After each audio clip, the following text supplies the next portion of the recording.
What a great source, IGN. Paid views. Dude, here's the thing. I hate IGN, but also I still use IGN a lot because nobody else has any information. I do. I think we should jump into the introductions and then continue what we're talking about. Okay, all right, fair enough. All right, so you want to give me a countdown, or you just go ahead and go? We can just go whenever, man. All right. Hey, welcome back to another episode of The Loading Screen. Obviously, here with your OG host, the Harry Potter of speedrunning, the boy who sped, come to die, Phemeto. What? And, of course, myself, Virtue. We drink, we talk. It's been a while. Let's get into it. It's been a little while. I don't know how I feel about that. The Harry Potter of speedrunning. I don't like that. I don't know. That sounds a little. I thought of this like 2 episodes back, so obviously I've been holding on to it. Yeah. Remember the first episode where I was like, I'm gonna write up a bunch of like really dumb things to say before we start to describe us that have probably really nothing to do with this. I don't know. I feel like you're over there holding on to that one a little bit. Yeah. Okay. Let's talk about it. Well, because people people all the time told me I look like JonTron, and I was like, I don't fucking see that, and nobody's ever really said that I look like Harry Potter, and now I'm just like, I don't know how I feel. It's weird. I was kind of taken aback by that. I think it was because of like all the TikTok of Avada Kedavra, whatever. Like every time I would turn it on, it was like Harry Potter related stuff. Also, I could have sworn that I heard somebody call you Harry. I don't know if that's your IRL name or if that's even a topic to discuss. Not even close. I think if people have watched my streams, they know what my real name is because it's on like my PC. Sometimes like my user files. Yeah. And so people have seen it that way. So I was like, whatever. So it's out there, but no, it's not Harry. So, all right. Yeah. I mean, think of a good one to get me back with. I mean, I'm gonna now. I'm sure there's like some trash can has been. I got a bunch of redneck looking ones in here. Whoa, redneck. Okay, we're out west. What are you drinking? So I actually didn't have any like beer or anything on hand, so I'm kind of doing like I don't know if I would even call it half-assy because you can't even see it because I've got my G Fuel here, but specifically I have Bahama Mama G Fuel. Wait, just hold up. Because Bahama Mama is you know what gamers need? Okay, this is an Aster moment. I need to allow you to speak so that way I don't get torn to shreds by the 12 disciples in your comment section. Yeah, all fucking 12 of them. Thanks, Spiker. So all I was gonna say is I have Bahama Mama G Fuel because it tastes almost like a pina colada. I fucking love it. So okay. I get a bunch of coconut rum and I pour a bunch of coconut rum into it because then it tastes like an actual pina colada alcoholic drink, and it's pretty flipping good, to be honest. Okay. So that's what I'm doing right now. So are you having a non-alcoholic G Fuel or an alcoholic G Fuel? It's an alcoholic G Fuel. Okay. The G Fuel itself is non-alcoholic. I just put a bunch of rum into it. All right, fair enough. That's doable. See, here I was thinking like you're selling energy drinks to people that sit in chairs all day and play games. No. The hypocrisy of it all. I'm selling fake vitamins and fake nutritional stuff as like, I don't know, supplement. I don't know what we want to call it. Are you a Big Lebowski fan? I've seen it. I'm aware of it, but I wouldn't say I'm a huge fan. No. Damn it! I was gonna say new shit has come to light, man. But so we haven't talked for a while. I was sick last weekend, which staved off us recording from my end. You've been sick too with the WoW virus. Yeah, my bad. Yeah, you disappeared for a while. Like I'm over here trying to be like internet polite, like send you one message a day, not like multiple to where I'm like that girlfriend that just won't go away, and you're like, fuck, leave me alone, let me play. No, it's like I haven't like checked any of like my Discord or my Twitter stuff like as soon as WoW started, and then Pro League just started like last Friday too. I think today's the 13th. It started. My brother's deep in that shit. Yeah, it's a good league. But between those two, I've been checked out of social everything. I've just been pretty hardcore gaming it up. So that's good, man. It's been a while since I've done like hard binges. So yeah. I think that's our our appetizer before the meal discussion is that, like, what are you playing? So obviously you're in WoW, you're in PoE new season. Are you jumping into anything else, or hopefully I So don't sound too nasally? I just jumped out of Remnant 2. They just had like a big Christmas update. I wouldn't say Christmas update. They had a Dude, you were patch. slapping like 6 or 7 videos a day Dude, for a hot minute there. I love Remnant, but it's been kind of annoying lately because every time they do an update to like it's mostly bug fixes and performance fixes and stuff. But every time they do it, they break more stuff than they fix. And like it gets old because I keep making videos for like builds and like patch coverages and stuff like that and be like, okay, this is what's bugged right now, but don't worry, they'll fix it. And I keep doing that every single video and I keep avoiding stuff because it's bugged. I'm like, but don't worry, I'll do a video on it later, it'll get fixed.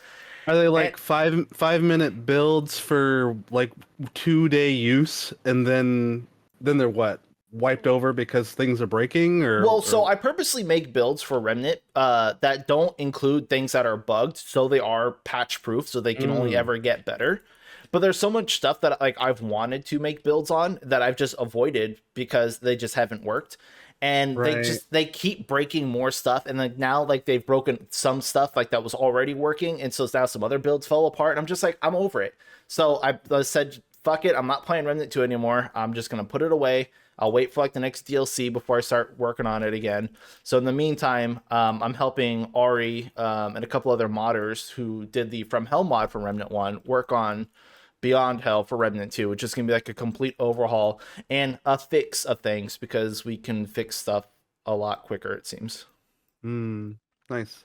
So I forgot to say, Kieran, it is a American bastardization that's supposed to be posing as a Japanese beer. Oh, it's not actually a Japanese beer because I've had Kieran's. Yeah. Kieran's are Anheuser-Busch, if I'm not mistaken. Oh wow. Did you not know that? No, So, I only usually get them when I'm at like a sushi restaurant or like the teppanyaki or yeah. It's just like because they usually don't have any beers that I'm familiar with. Yeah, it's like that or a Sapporo. Yeah, I mean, it there's a potential that it could be imported, but I could have sworn that many years ago we found out that it's like just American branding, basically. I wouldn't be surprised. Yeah, so I don't know. Anyways. So Remnant 2 builds, you're out of it. What else? Pretty much that. I'm just WoW and in Path of Exile until something else comes along. And honestly, I guess we can segue into like the Game Awards stuff, but like I haven't seen anything all that great on the horizon other than in February where we get Helldivers. Right, I'm excited about that. Let me pull up my Steam and I can go tell you what I've been jamming on real quick here. Destiny. I went down. No. I went down a dark hole there for a bit. I got into Return of Moria that I told you that I was really excited for. Got all the way to right before the final boss, and then we stopped playing. Got into any particular reason? Gaming ADHD, just other games. My brother that I game with, we're very similar in that it's like, there's something new. Let's go play that. Okay, like, gotcha. And then we have to like make our way back to it. I get that. Like every time I drop something, it's so hard to pick it back up. Like even if I stop playing it for like a couple days to do something else, it's just really hard to pick stuff up again. So Return to Moria is really good for a IP that has a theme. They kind of capture that essence of the Lord of the Rings. They even do pretty good with the ambient music, in my opinion. It's interesting because it's both a linear and a procedural. So linear in the context of there's certain story beats that aren't going to change no matter what. So ultimately your beginning is the same, your ending is the same, and key areas along the way are consistently the same. But all the rooms in between are procedurally generated or at random. So think of it like Minecraft with like seed blocks, where any seed could generate any possibility. So your world could be resource rich or resource poor. You could have resources up high, down low. You could have, and in some ways, I think that also has to do with mob allocation as well. So like even some of the fights, while not so varying that it feels like something brand new, They There's are enough. they're still unique enough. Yeah. Okay. So that was pretty fun, pretty interesting about it. We got into Grounded. I saw Oh, it on see, sale. Did you I pick tried. anything up for I, Cyber Monday or Black Friday? no, I haven't. I mean, I've Uh, been playing a lot of like Steam Nexus demos still, and playing a lot of demos and early access titles, but I haven't picked up anything specifically for Cyber Monday. I have uh, Grounded. I can't get into survival games, man. I really try because I no. love the whole Honey I Shrunk the Kids thing. I Yeah. love that. Like, it's a great theme. I love seeing giant spiders and ants, and I I like it. had a child-esque like experience at first Yeah, where I was just like, looking for the Rick Moranis eyeball glass in the sky kind of right. thing. Um, I I can't wanted get to into write a survival bee. I games. couldn't write a bee. It's actually really good. You just need to play it with other people. I So guess this thing. I was I playing solo. I think these games that I'm playing, I'm enjoying more because obviously I'm playing it with people and getting more than just my take on it. You know what I mean? So it's like maybe the game can be overbearing where there's a lot to learn, but the thing is that if you like delegate those tasks out and it's like I get to explore where my buddy builds or I'm building while he's exploring or I'm, whatever combination of that, I don't need to absolve so much of the game that it turns me off to it. And I Right, think because like that's a big take for survival games. right, because like when I Like, get into those games, especially when I'm playing solo, it's like I always have to be constantly on the food and water because that's something you have to maintain. And it's like I feel like I don't have very much time to do other things because I'm always having to stop what I'm doing to collect resources to do survival right. game stuff. So like so it's like a four-player game, so you can kind of have like I guess not quite the MMO equivalent of a heel slave, a bitch or a Yeah. mule. Is that like somebody is like, all right, dude, go grab food, for everybody and get food going, and it's like, oh, okay, but it's enjoyable when it's not always on you, and then you find yourself learning the different tasks or Hmm. roles better, so that way maybe mid to late game, you're able to manage those different tasks much better than if you were just trying to absorb all of this on yourself right out the gate. So I think maybe that's why it's a better experience for me. That makes Um, sense. I tried some Ashen. Holy cow, that game is fucking Ashen? difficult to connect. It reminds me of it's not one of the digital Devolver games. There was a Kung Fu game that was a console game in the PS4 era, and I want to say that it kind of reminds me of that, where your characters sort of have very simplistic features. It's a cell shaded game, if I'm not mistaken, or at least a polygonal cell shaded game. Okay, I don't think I've Um, ever seen it. I think at max you can have maybe 3 players, but I think we were trying to, or no, I think at max it's 2. So it's like a co-op Dark Soulsy kind of Okay. game. Um, Extremely difficult to get the multiplayer to work in that game. Just doesn't seem optimized in that way. But Like I, just connecting to each other, or yeah, so it's like you have to be in the same area. You kind of have to ping. It reminds me of, I don't know if you ever were like a console kid when it comes to like, obviously we're adults now, so you would be an adult in that PS4 era. But you remember the game Journey that everybody it was like critically acclaimed. It was like this yeah. kind of wandering experience, and there was other games that kind of resonated in that way. So Ashen kind of has that Journey feel, and it also Mm, unfortunately kind of has that Journey multiplayer interaction. Where in Journey you'd randomly ping, and then maybe you'd see somebody run by, and you're like, oh, there's people in the world, but you're not and really that's about doing it. stuff together. Yeah, that's kind of it. Imagine that, but the focus is multiplayer. So the person spawns in, but they're your NPC, but they're not your NPC. And if they get too far out of the radius, if they go in town, they desync from you. Oh, You got to put in like a 5-digit code. Like you generate your own code so that way you can lock other people out of your gameplay experience. It's a mess. It's convoluted. hmm. So that didn't last very long. Tried a little bit of Green Hell. Holy fuck, that What? game is like Never even heard of that. the Tarkov of survival games for me right now. You don't Green move Hell. fast. Yeah, Green Hell. It's another survival sim. You're in the Amazon. It's more reminiscent of The Forest.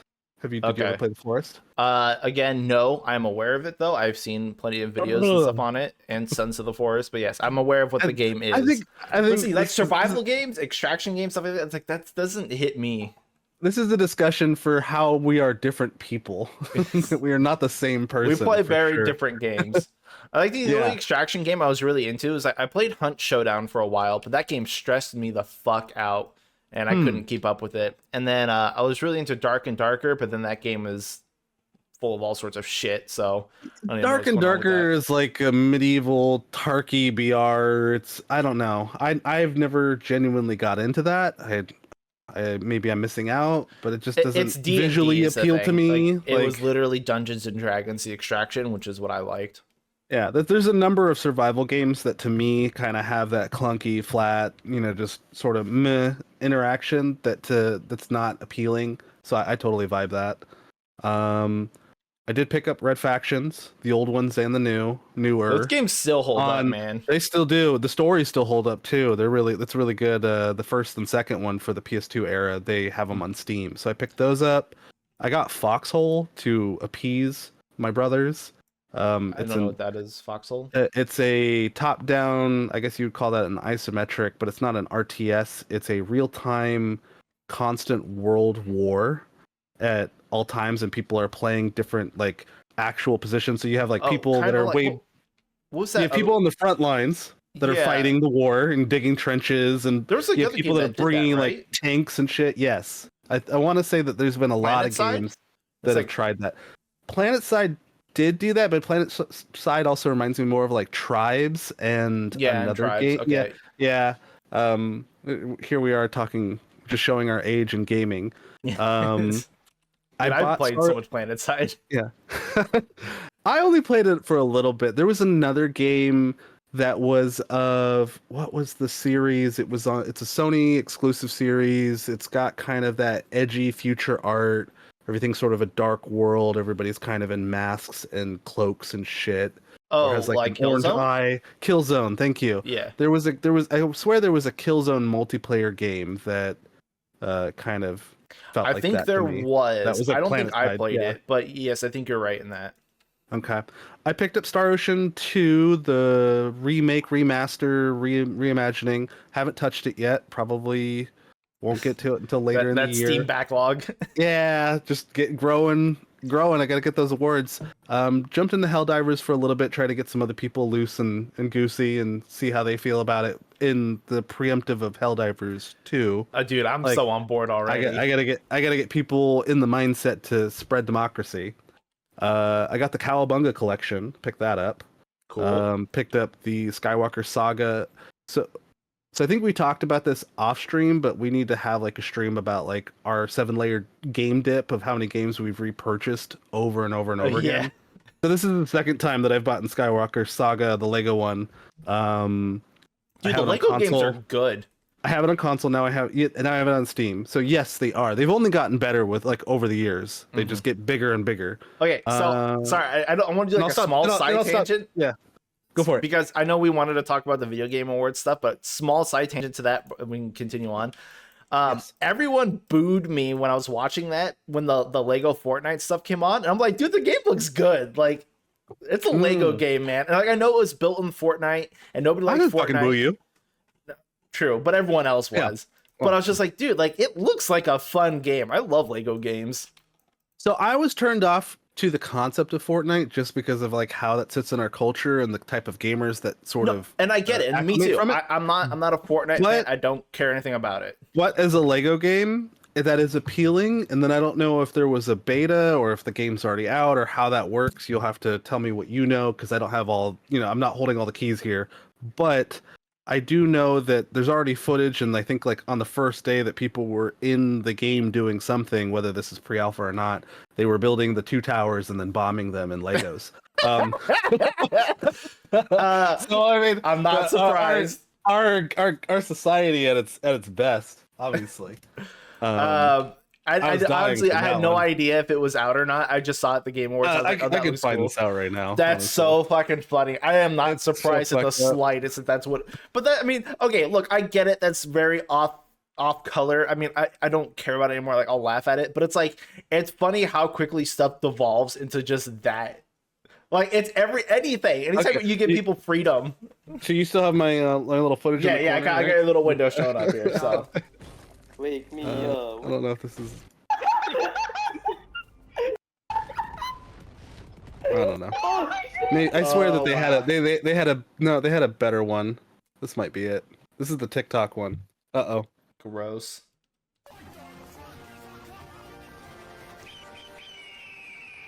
No audio. Yeah, I think there's just a bunch of little small videos of people just blowing up the two towers over and over and over again.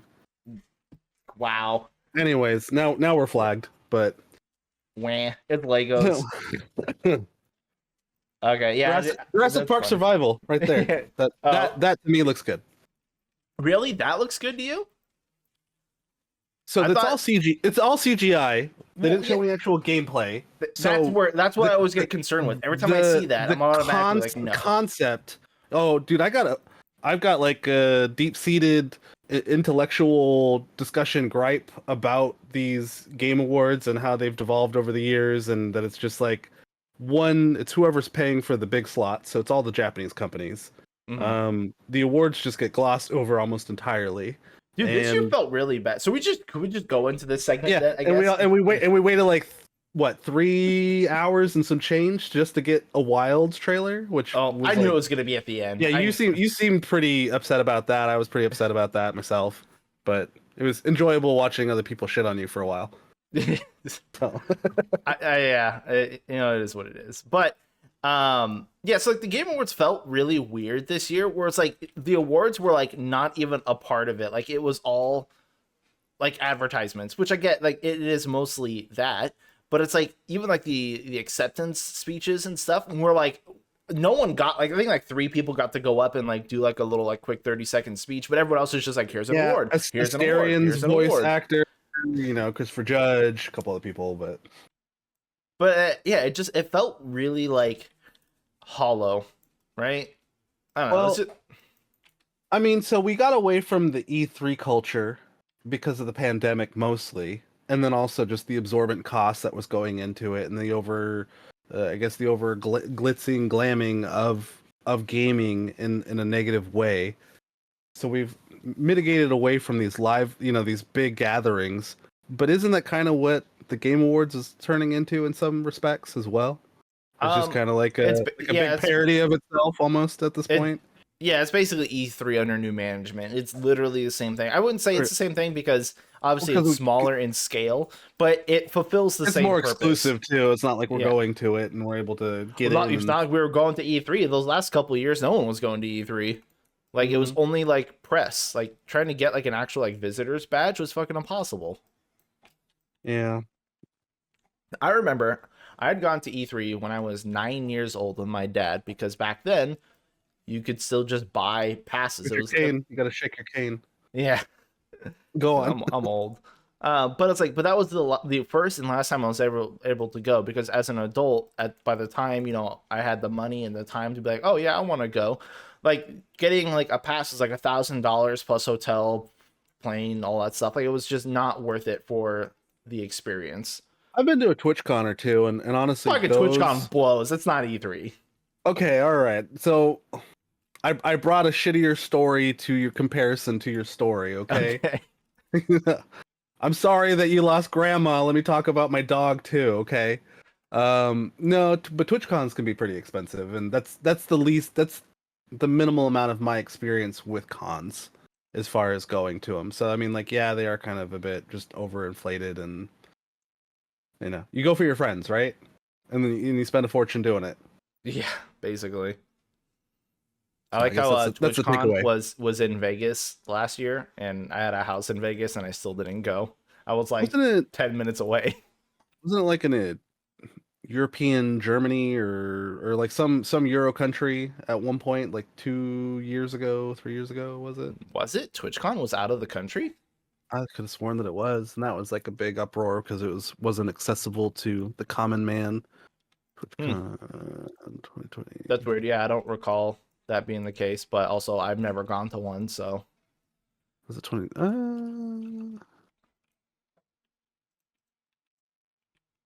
I could have sworn that one of them was in. Was it like a UK company? Did like the EU have one of their own, like as a separate standalone thing?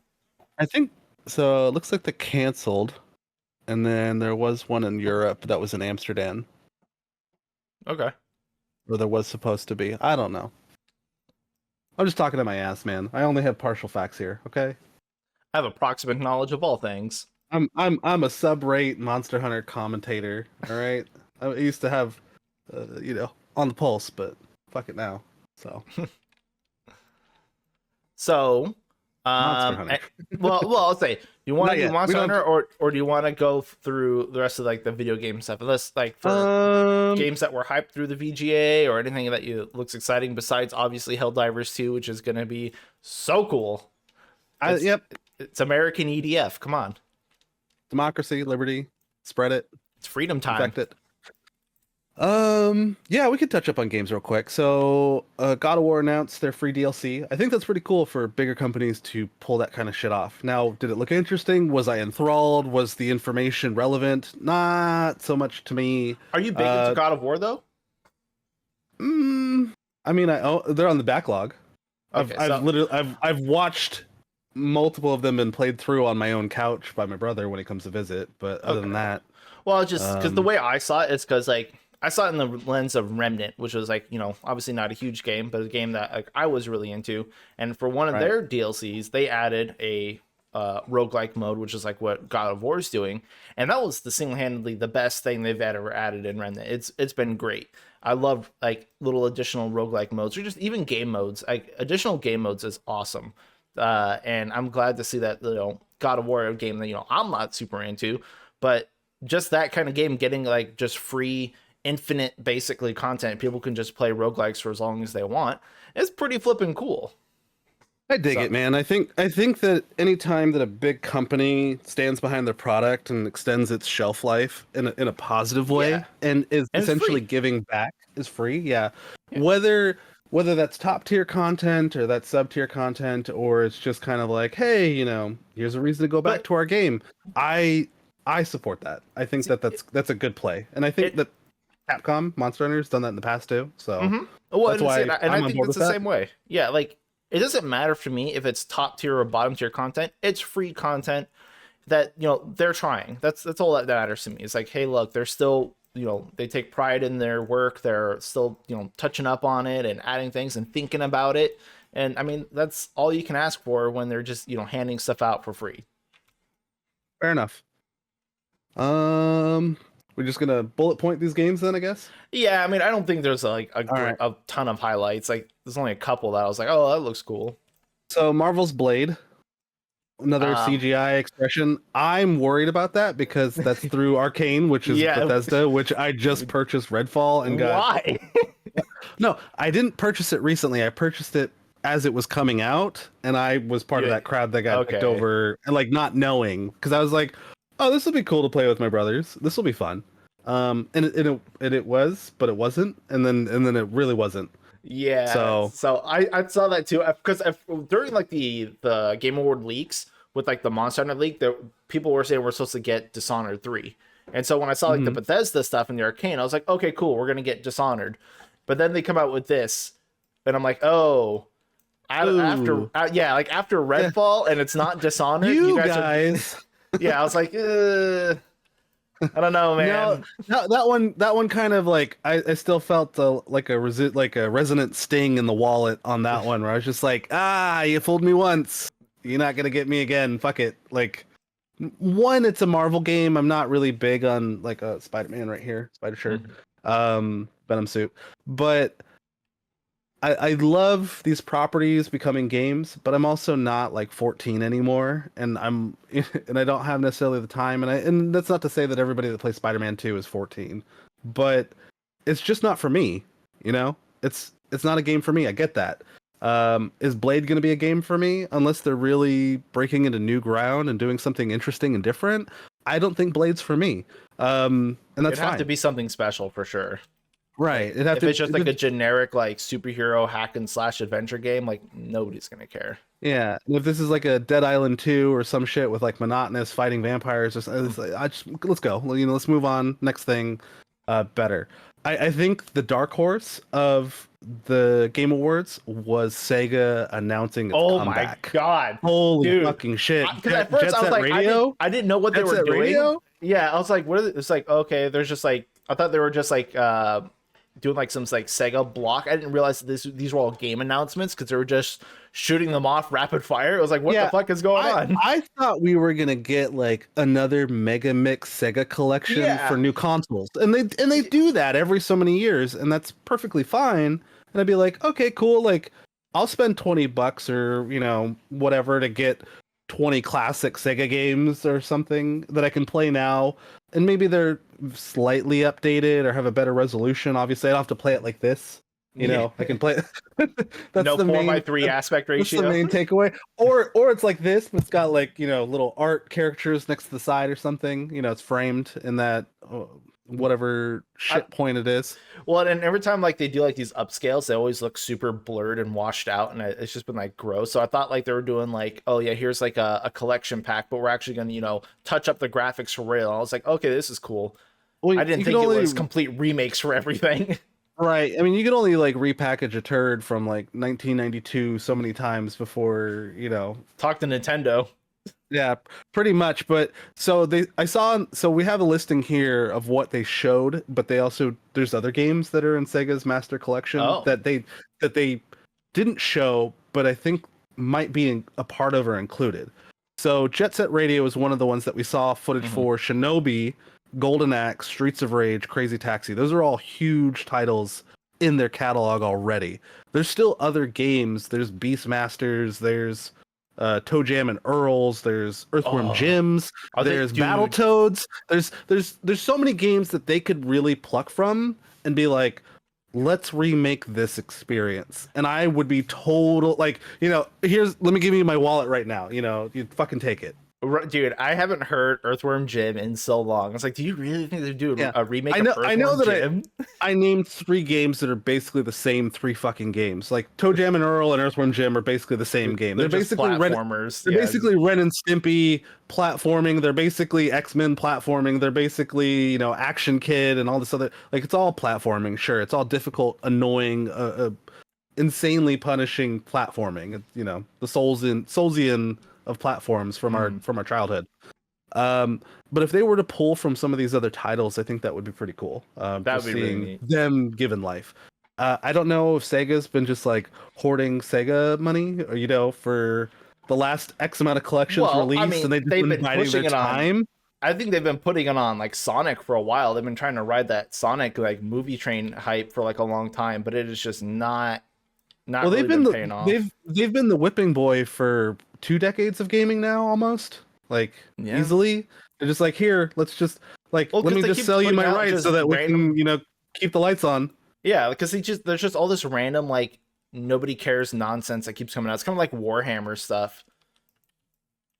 It would be nice to see not only Sega's in-house properties succeed, but maybe Sega come back enough to where they can like re-enter this war, if so to speak. Because that, dude, we need a fucking option that's not Sony. It's not these guys are fighting over shit, and it's making it so problematic for us, the gamers. Could you imagine if Sony just dropped like a console reveal, or not Sony, Sega? Yeah. Sega's commercials were some of the best too. So I mean, they had no. I felt like they were in touch back in the day. They were. Here's some fucking games. Play it. Yeah. I would love if Sega actually started making like new IPs again, because they haven't really done anything new, at least not anything remotely relevant as far as I can tell. Yeah. But I mean, hey, if this starts and this gets them like, back into the whole like we're actually going to start making games for reals business, like, all right, that's a good first step, because everybody wants a new Jet Set Radio. Come on. Even though it's funny, isn't it like an indie game like that was supposed to be like a spiritual successor to Jet Set Radio just get like announced or released? I thought so. Wasn't that supposed to be like Hi-Fi? Was that supposed to be? No, Hi-Fi's a little different. I'm getting my games crossed. But I think for like there was specifically like a spiritual successor, because everyone's like, we'll never get one of these again. Like recently, like past 6 months or something. I can't remember if it already came out or if it just got announced that it was coming out. But go ahead.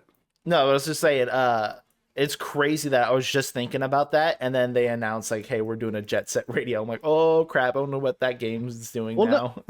when they announced it, I was pretty excited just because I was like, I can play Jet Set Radio on modern consoles now. That would be nice. Or maybe I can play Jet Set Radio on a PC. And that would be a game to go back to and play. Like that's kind of almost like the Tony Hawk experience where you're just Right. like The 1 and 2 maybe remake. yeah, like you'll play the remakes, but then after that you're like, fuck the rest.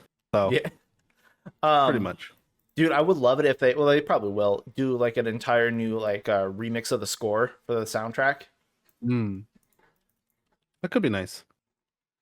I mean, obviously, like, because I don't know. I think if they just try to like, convert the same soundtrack to the new game, I think it'd be kind of weird. I think they're just gonna slap out the same game, but no. I think it's gonna be a remake. Like, right. So I don't think that they're gonna give it. So this is me dabbling into what is it, Rebirth and Remake with Final Fantasy VII, where they're changing stuff, and I think that like as like fans or somebody with like a deep-seated love and memory of that game, it's kind of feels wrong playing a different game, and they're just like, oh well, we just wanted to add new story elements that weren't originally there, and it's like, no, you're changing the fucking game. Like, yeah, like, the game isn't the same game. Like you sold me on the fact that you were going to remake this game in modern, and then what I played and then what I'm reading and hearing isn't the same thing.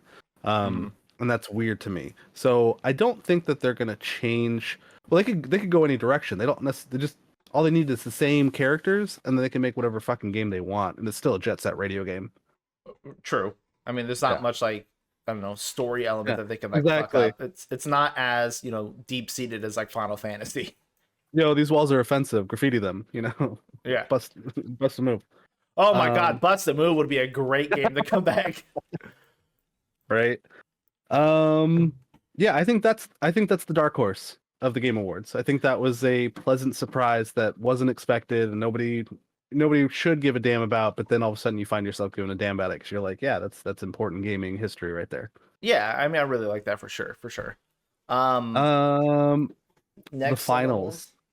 I've heard a lot of good things about the finals, to be honest, but I think it's just a battle royale game, right? I'm gonna be that shitty gamer with that shitty opinion. Who cares? Like it to me, I think it's playing too much on the clout driven aspect of it. Like, hey, all these important streamers love these BRs, so they're gonna come play these games and have a duke out. So it's gonna be like 100% what it's about. It's a meta within a meta. It's like, oh, you're like these over lavish personalities in the game. We're not even talking about IRL, but technically, if you go up or as a horizontal, that's basically the same thing. Just right. Well, and it's definitely like that's what was in mind. Like, hey, we're gonna cash in on streamer culture for the game because everyone's doing that nowadays.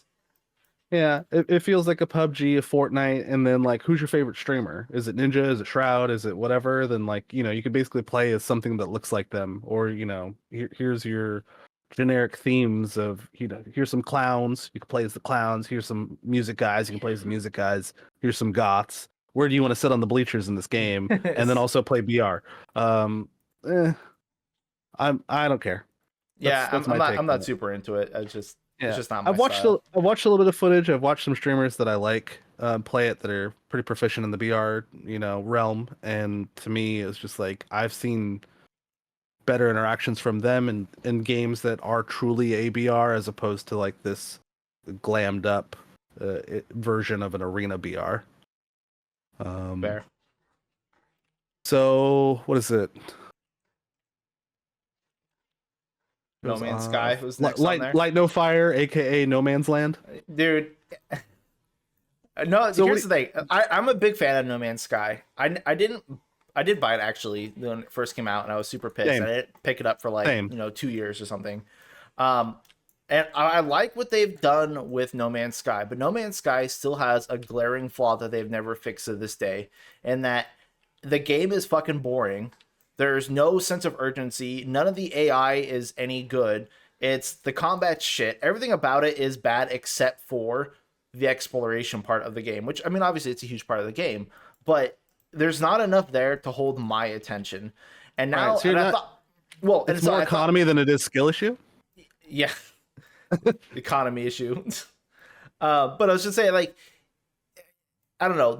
I thought they were going to continue working on that to be like, hey, we're going to get this game out with like crazy good FPS combat before Star Citizen can, and just kind of dunk on them. But now it seems like they're just going to kind of leave No Man's Sky where it is and be working on this. And here's the thing. I feel like this is going to be exactly the same as No Man's Sky with a different skin. I feel like the dinosaur flying mounts, whatever, are going to work exactly like the ships do. I feel like the exploration is going to work exactly like No Man's Sky is, except you just don't traverse through, to different planets, just this one really big planet.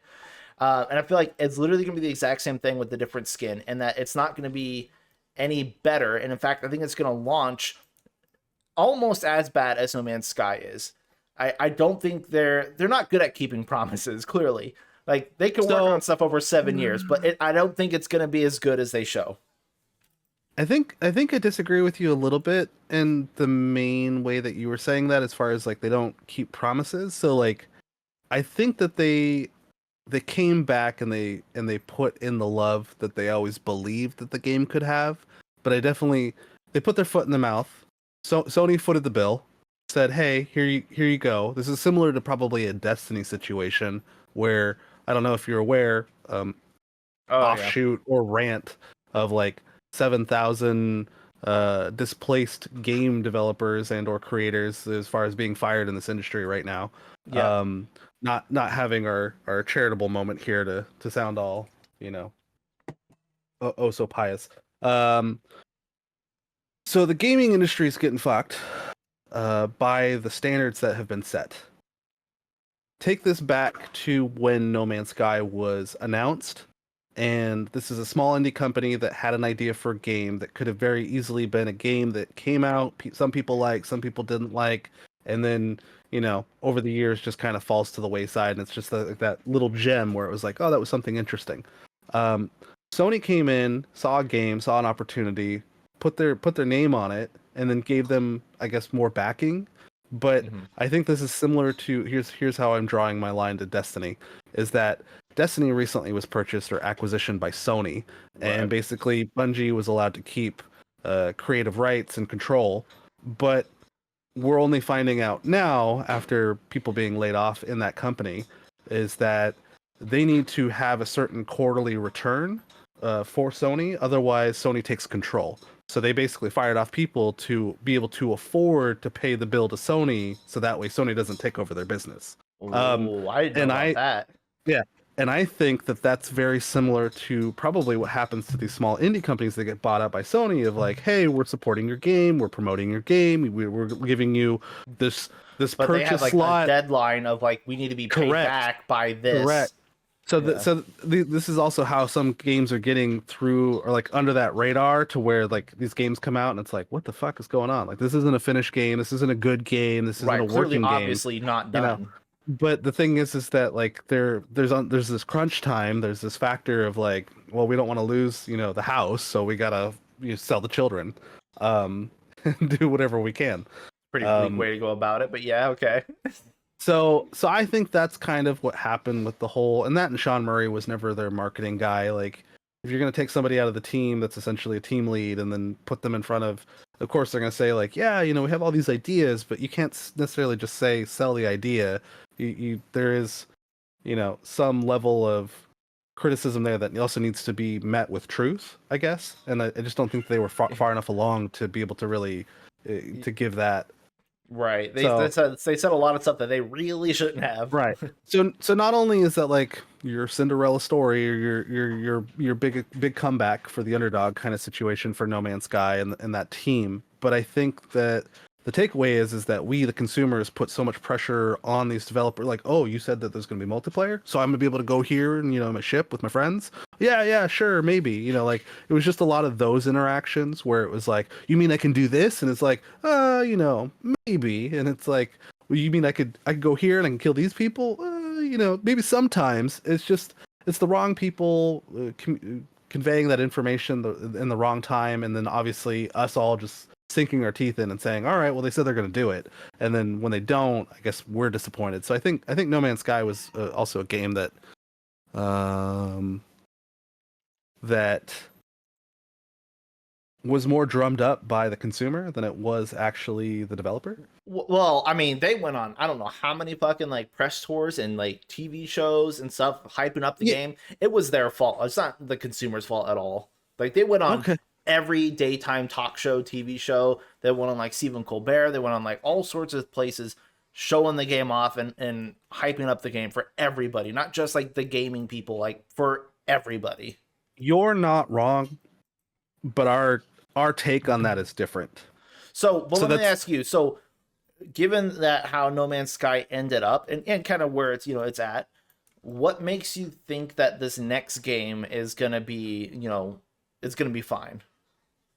So I'm not necessarily on the side of like I'm all for this game. I think that this is the last component of the promise for No Man's Sky that they're trying to embody as a game itself by itself, because it probably is going to take that much work. It's going to be the work of a whole nother game to have that. So I think that's why it's never going to end up in No Man's Sky. I think it's a tricky process to have things procedurally generated but still be static and unique, or like essentially create landmarks. So I think part of the problem with No Man's Sky doing that in the game, where it's like, here's this consistent thing that's unique, as opposed to, well, every so many star systems there's going to be a base, and it's like one of 5 bases, and it's one of 5 colors, and it's one of, so you end up into these like multi-shader moments where you're like, pick and choose, build your own, and it's, oh, this is special and different. I think the idea of like a organic world isn't, I think they're treading on new territory, but they're also treading on territory that I don't think a whole lot of people care about or really realize what goes into making that happen. If they can pull it off, great, but I think it's going to be like a 10-year fucking project, if not more. And I don't necessarily feel like I don't feel like that's a game for me. So I'm kind of leaning already on the sounds cool, but I don't necessarily like. So what do? I just explore in the world, like I kind of already do in No Man's Sky. Well, and see, that's where my problem is. It's like they haven't shown me. When you were saying that, I agree with you. They just haven't shown me that they can develop enough action or gameplay to keep me like hooked. Besides, their typical farming and survival sim stuff. And right. I don't know. I just like. Did they say if this one was gonna be like MMOE, because it's gonna be one planet? But is this going to be like a single player game that other people can join your planet and your planet's going to be different than everyone else's? Or is this everyone shares the same planet? I believe that we are in one super server world, and that it's a fantasy themed world to some degree, because we got dragons and stuff, and it looked like we had like elf creatures or something. I don't know if I'm remembering. Yeah, it looks like high fantasy. Yeah, high fantasy. Would that be interesting? Yes, but I mean, there's bigger companies that have promised that and never managed to meet that execution either. You know what I mean? Mm-hmm. Big 4 times the graphics, 4 times the environment, 4 times the.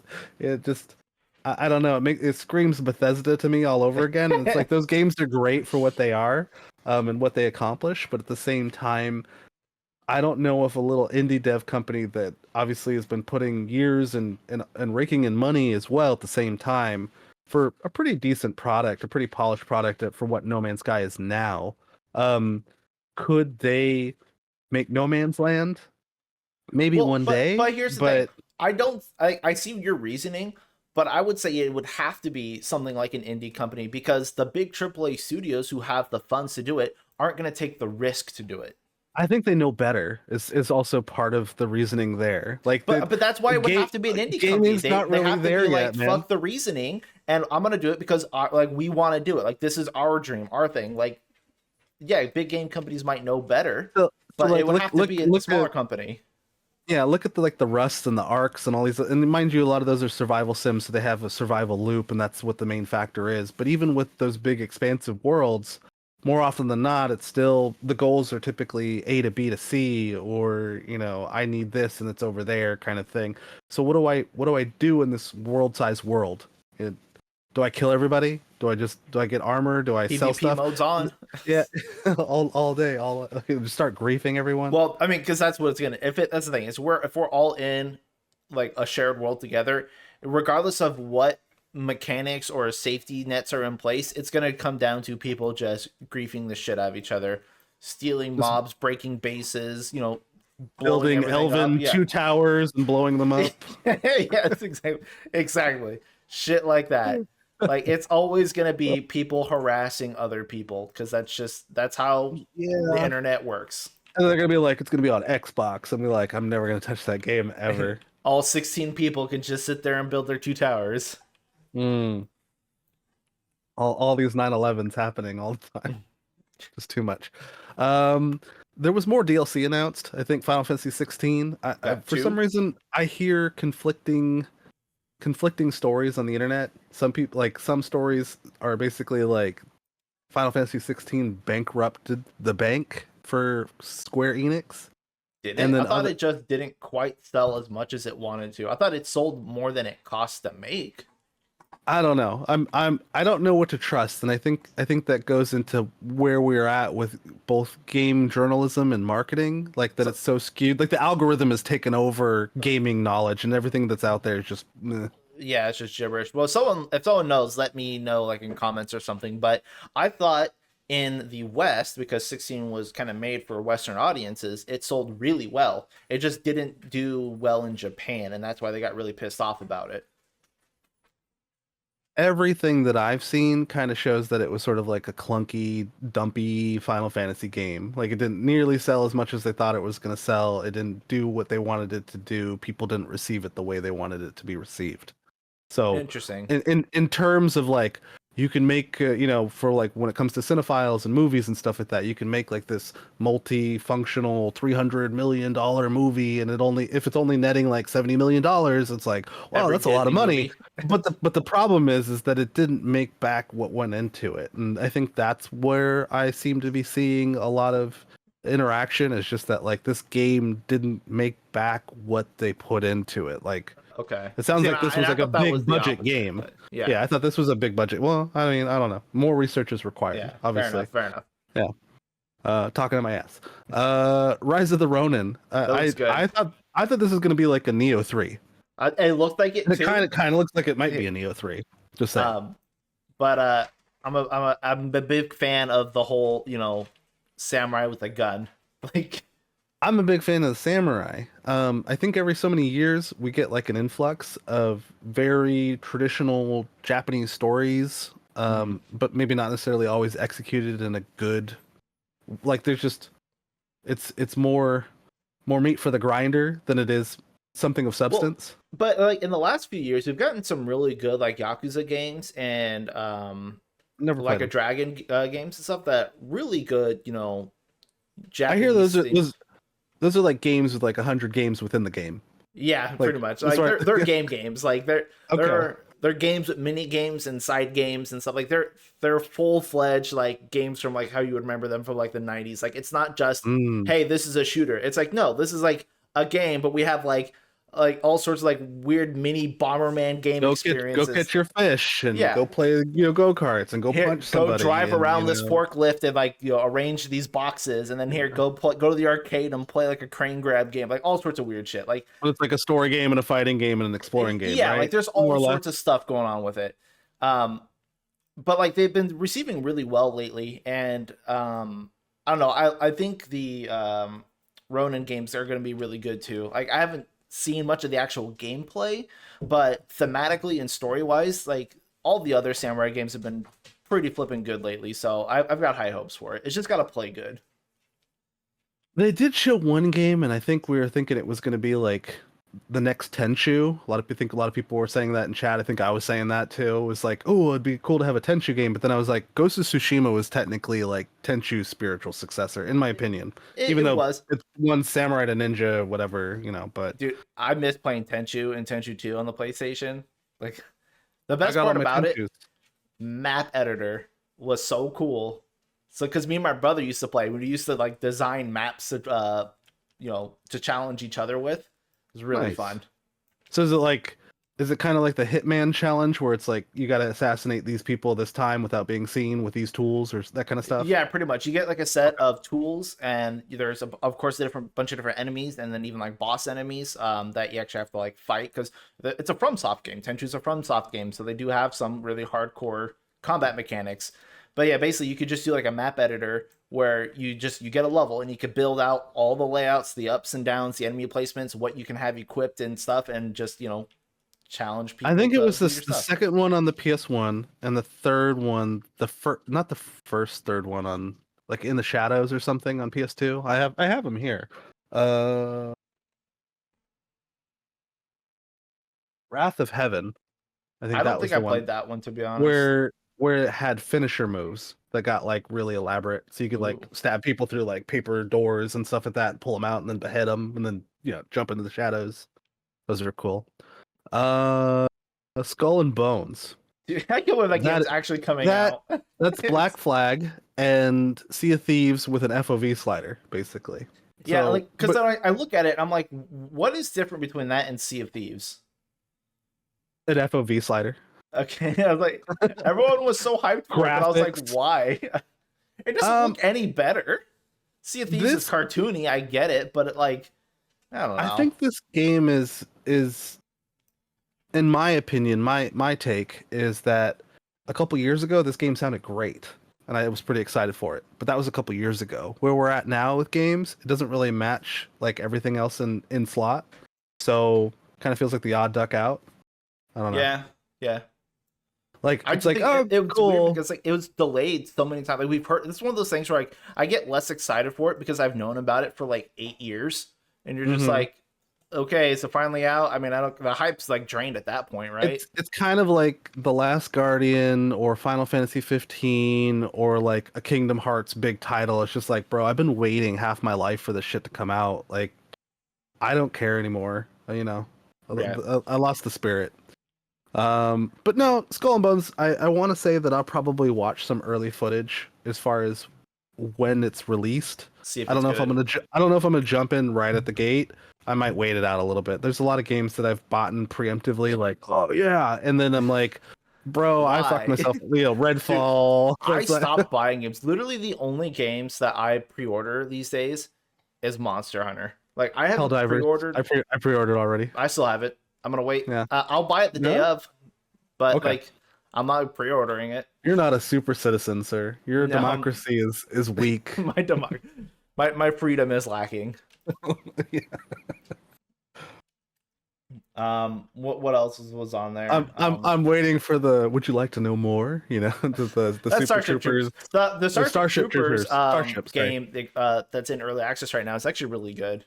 That looks like that's content driven. That looks like if you have people that are just in VoIP, the whole Well, fucking yes, time, like 100%. soldier, help me. Like it's one of those games where I feel like these devs are making games that are more open with the mindset that like we're gonna bring Players the will fill entertainment it in. Right. Yeah, and it's like it just needs a little bit more to be considered like a finely tuned, good polished game, but it's still an enjoyable experience because you're having fun. But once that's gone, then what is the game other than just like wave defense or just It is pretty meaningless much wave defense and shooting? yeah, because the game's hollow. Like there's one thing you Right. do. You go and you kill Protect the bugs. base. Yeah, Build protect the the base, base. kill bugs. Kill But the I will bugs. say the weapons and the kits that the other classes have in that game feel really good. So Like, the gunplay is good. the gunplay is really solid. It feels very satisfying to use all the guns and mow down like little bugs and stuff. Like I like it. Next game is Life is Strange stuff. Yeah. I don't have like a personal stance against it, but it's just like how many like representation's important. Let that be said first. But how many of like the queer story experience of like, oh, but superpowers do we really need? But then again, I guess like the what is it, the Tall Tale games? Like didn't their company go under briefly for a moment? And it seems like they're still maybe they're not going, but other companies are sort of taking their place. They're filling that niche pocket. Yeah. So it seems like it's one of those games where it's like there's still that story emphasis or importance, but at this point, how many Life is Strange games are there out there? Like I've lost count.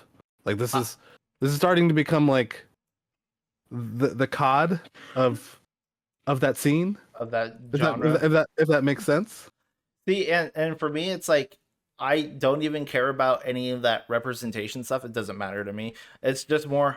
I just don't like those games. I don't like the point and click adventures. I don't like story driven games where you're playing a movie essentially. That's why I wasn't a big fan of like Metal Gear Solid 4, which is literally 80 hours of cutscenes and like an hour and a half of gameplay. That's more in line with just Kojima and his styling. But there's a lot of games like that. Because I mean, because Death Stranding kind of dabbles on that too. Yep, like, didn't like that either. You know, you saw where he started that idea, and you see where that idea has gotten him. But it's just not my game. I just don't like. So the first couple ones actually seemed pretty good. They seemed like for what they were good. They were flushed out. It was a full experience. It told a story. It conveyed a message. You learned some shit. It built the world. You know. Mm-hmm. But I'm just saying that like now we're so this has turned into like the Kingdom Hearts situation where it's like I don't want to play the other 7 fucking games that came out on 3 to 4 different console types or handhelds to know what's going on in the story or to be able to enjoy the game. Do they all have like a same-ish story? I thought it was just completely independent. No, I think it's all taking place in the same world, and I think for the most part, it's almost kind of like a Monster Hunter, not quite a Monster Hunter situation, but there are primary entries that matter, and then there's other games that they're just kind of like a little subshoot of story, where it's like, well, here's this character that also existed at the same time and was also looking at the same stuff. It reminds me of, and I could be wrong about this, but I feel like that's like the Sora Roxas complex, where it's like, hey, let's replay the whole same game, but now we're just seeing it from the other guy's perspective that was like, on the other side of the door, and they were looking in here seeing the main character, but they're the main character. Ooh. I don't know. Okay. That's my takeaway. That's fair enough. I was like, I also am not into Kingdom Hearts. Just not my thing. I mean, they're good games to where if you understand what happened, not just in the game, but what happened with how the game was treated, how that experience was essentially marketed, how the community received it. I think those are good game like lessons, knowledge to have. As far as like when you look at other games, you can kind of compare that same situation, like in a in a nutshell, sort of like, oh, that's like this, that's like that. Like we know what a Final Fantasy 15 like waiting 15 so odd years for.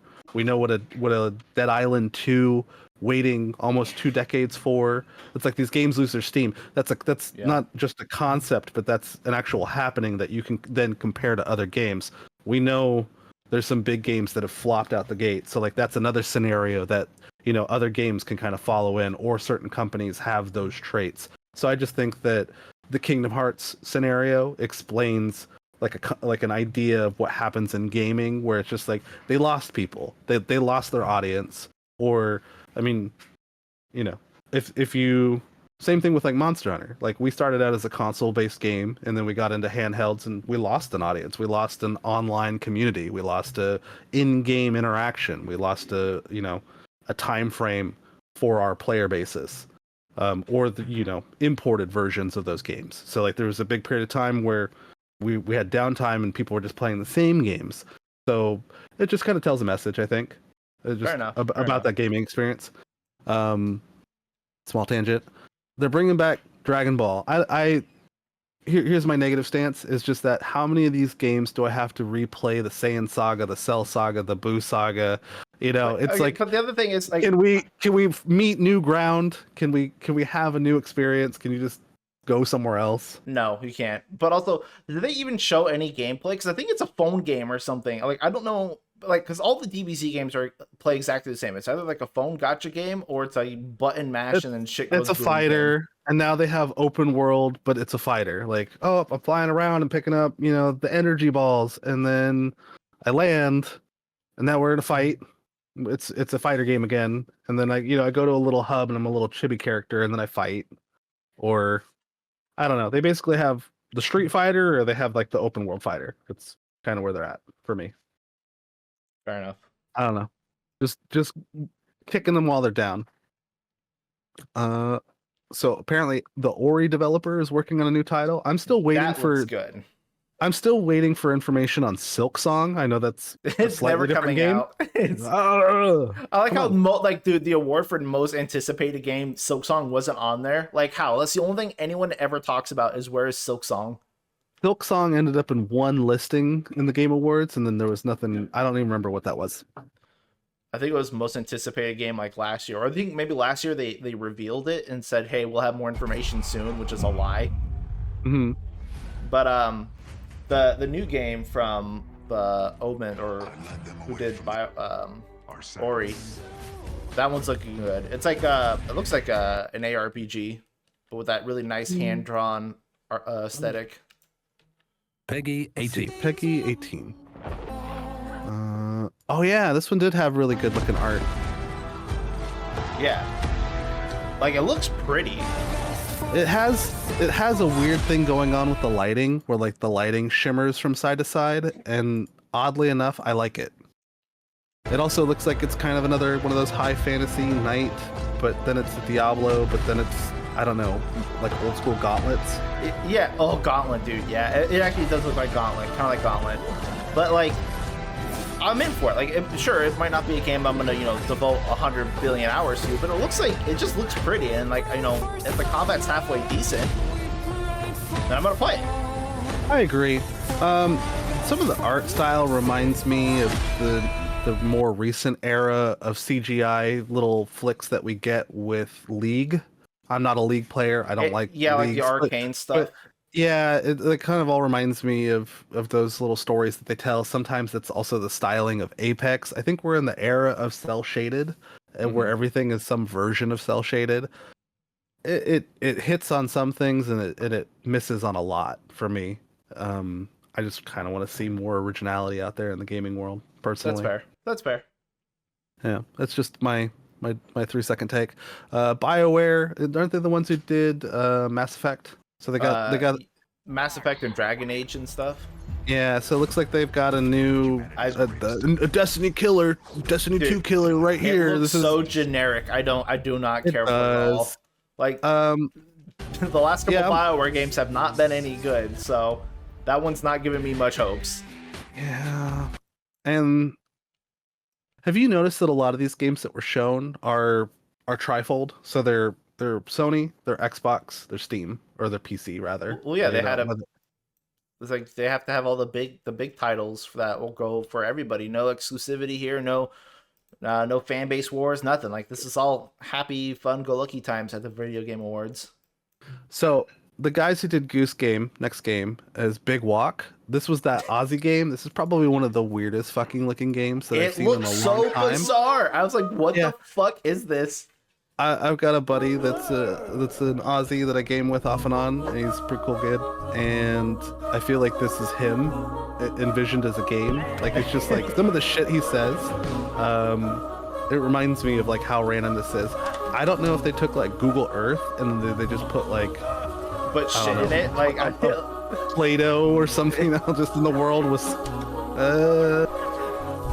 I think this is just another one of those goofy games where you bring the content to the world, or the game world rather. Whatever levels there are. So about it. There's that Japanese chick that everybody fucking loved from the Game Awards that broke off on her own, is doing her own art style. What was that more segment about? CGI. It was just like, hey, get this person like development or a publisher or something. Like what? It was so weird. A new Ghost Runner or a new, I have no idea what it is really, to be honest. Because the thing, it's not even like a game. It's like a tech demo. Like, hey, this is kind of like the world and the lore that we're working with, and we need funding or something. I don't know. It was weird. So that kind of goes back to the whole like the Gaming Awards isn't really the Gaming Awards anymore. Like it's turned into this weird pseudo conversation about like, how does the game developer feel, and like what's the game developer's dreams, and what kind of boba tea did the game developer have, and how does that make the game developer interesting? Show me the fucking trailer. Show me some game footage.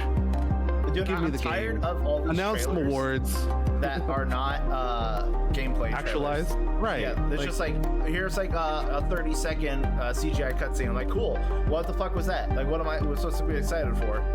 So you said something earlier, and it kind of got me thinking, because this is a message that I've had in my head for off and on, but I don't always necessarily. Can you turn that down? Sorry, like I can hear it all. It's drowning you out on your audio. What's drowning me out? The video you're playing. Oh, I don't hear the audio. My bad. Oh, yeah, I hear the whole thing. My bad. You can keep playing them when we're like listening to them or watching them for reference, but like it was on full blast, and so. So what I was trying to say is that you said something earlier that was an interesting point that makes me think of something that I've had kind of rolling around in my head as well. And it's I guess the main message or takeaway is that like games aren't fully realized anymore. Like it's like you used to get a game in a cartridge and it was a full game, whether you liked it, hated it, whatever, it was a finished product. I know that's like a long going gripe that's been in the gaming industry for some time. The Steam element, these open pre-alpha games, whatever. I guess you could take that conversation in a lot of different directions. Mhm. But that to me is the CGI aspect where it's like when we were kids, we didn't really get a whole lot of trailers. You got like a weird commercial with some game footage. And then, you kind of determined if you wanted to buy the game off of that. We're not watching TV in the conventional sense. We're not doing a lot of that stuff now. So where are we going to get this information? These game awards, these shows, just trailers that they announce between different conferences. And I don't want to see CGI for a minute, and then that's how I'm going to, if they're building a product, sell me the Pre-order it product. now. Like, yeah. Because you're not showing me the product. You're showing me a picture of the product, essentially. Yeah. I don't know. No, I mean, I get it. It's just, because they're selling us on something that's not a direct representation of what it is. Mm-hmm. And then you end up buying the game, and it turns into shit, and then it's just stop, dude. It's so much of like, it's a gamers have absolutely no self-control problem, and that's dude. Everything online is that problem. Like all the people that are like bitching about like booby streamers and people who are bitching about like games being shitty on launch and all this like failure. Like just stop indulging. Like calm down, people. It's the antique roadshow middle of the night, buy this item for gamers is what it is. It's just like, oh, it looks pretty. Oh, samurais and ninjas and all the cool stuff that you like for, Ninja Turtles. Oh, buy it. I don't know. I guess to complement that, I think that works in some areas and it doesn't work in others because I saw the Jurassic Park stuff and for me that was enough. Even though it's CGI, it's just that's proof of concept. You're weak. It's proof of concept. There's no gameplay. There's no proof. What was the proof? All right. Well, the concept is that it's an IP that they're going to see through, as opposed to here's a non-IP. Well, through is a very all right. Yeah, you're right. You're catching me here. I'm saying the wrong shit. I don't care about blank space game that has some name and looks kind of like a Destiny clone. I don't care about, blank survival game that, has got a killer or whatever. But like you give me the things that I like. Yeah. If you give me the things that I like, then I'm more interested in what you have to say. I'm not saying that I've already bought it. I'm not saying I'm going to just instantly buy it. I want to see more, but they at least got my attention. Okay. So that's fair, but the correct use of getting my attention. And that's fine. I'm just saying, like, people like will see that and be like, "Oh, Jurassic Park. Okay, I'm pre-ordering it." I'm like, yeah, stop. Like, how about we wait and wait for the game to come out and see if it's any good? I don't know what Saber Interactive has done, to be honest. I feel like I've heard that name before, but I don't know either. What have you done? Space Marine 2. They're doing Space Marine 2. That game looks solid. John Carpenter's Toxic Commando. Don't know what that is, but I am a John Carpenter fan. Oh, you haven't seen Teardown, Toxic Commando or Toxic Avenger? Toxic Commando. I think is that the I thought they were doing a Toxic Avenger remake or reboot. Maybe that's what it is. But okay. Yeah. They did the Evil Dead game. I guess they did World War Z Aftermath. Okay. These aren't phenomenal games. They did, what is it? Snow Runner, Red Out. So they've done more racers. They haven't really done a lot of survival sim stuff. They've done like community project shit, which is that Evil Dead game. Racers. I'm assuming that's a platformer of some type. Space Marine. That's what that's a third person action wave defense. I don't know. Space Marine 2 looks good. I hope it's good. I really do. Here they keep delaying it. Because now it's like September of next year. Yeah. I think that we should speed through the rest of these because I think I'm dragging out this process. Visions of Mana. I'm excited about a new Mana game. Me too. I haven't played Legends of Mana since Super Nintendo. Hellblade, not the game for me. I still need to get you that music for what I was telling you is like that Celtic death metal. Do send me that. Visually, the CGI in this game is leagues above other games visually. Sure. I hear the combat's pretty tight. Yeah, that's what I like. Like it's a very tight game. They're short, they're sweet, and they're to the point. They're also like $40. So Brothers, a remake. That was big, never got into it. That was an Xbox thing. Yeah, I never played it either. But I did like It Takes Two. It was really good. Okay. They got, I don't even know what this Den of Wolves was supposed to be. Do you remember Den of Wolves? No. Okay, well, we'll regret that later. Wukong. Wukong. So good. In a previous, I think our first pod together, or my first pod with you hosting, I said Wolong, and I thought that was this game. This was the game that I was excited for that looked like it was something new and big and huge. Right. So this is the game. Yeah. Tales of Kanzira. So that looks good too. The platformer looks good. The story was wholesome, but I just don't necessarily know if it felt like met if the energy of the show. But no, right. It was definitely, it's kind of weird and out of place. But what they showed as far as the platforming gameplay looks like a solid Metroidvania. Might not do anything to reinvent the wheel. Might not do anything like crazy. But as long as it's a good experience for 15 hours or so, however long Metroidvania games are these days, like I'll be fine. Yeah. And then people grieving parents and all that stuff can relate, so totally understand. I thought it was wholesome, but I just thought it was out of place for what the show was. My take.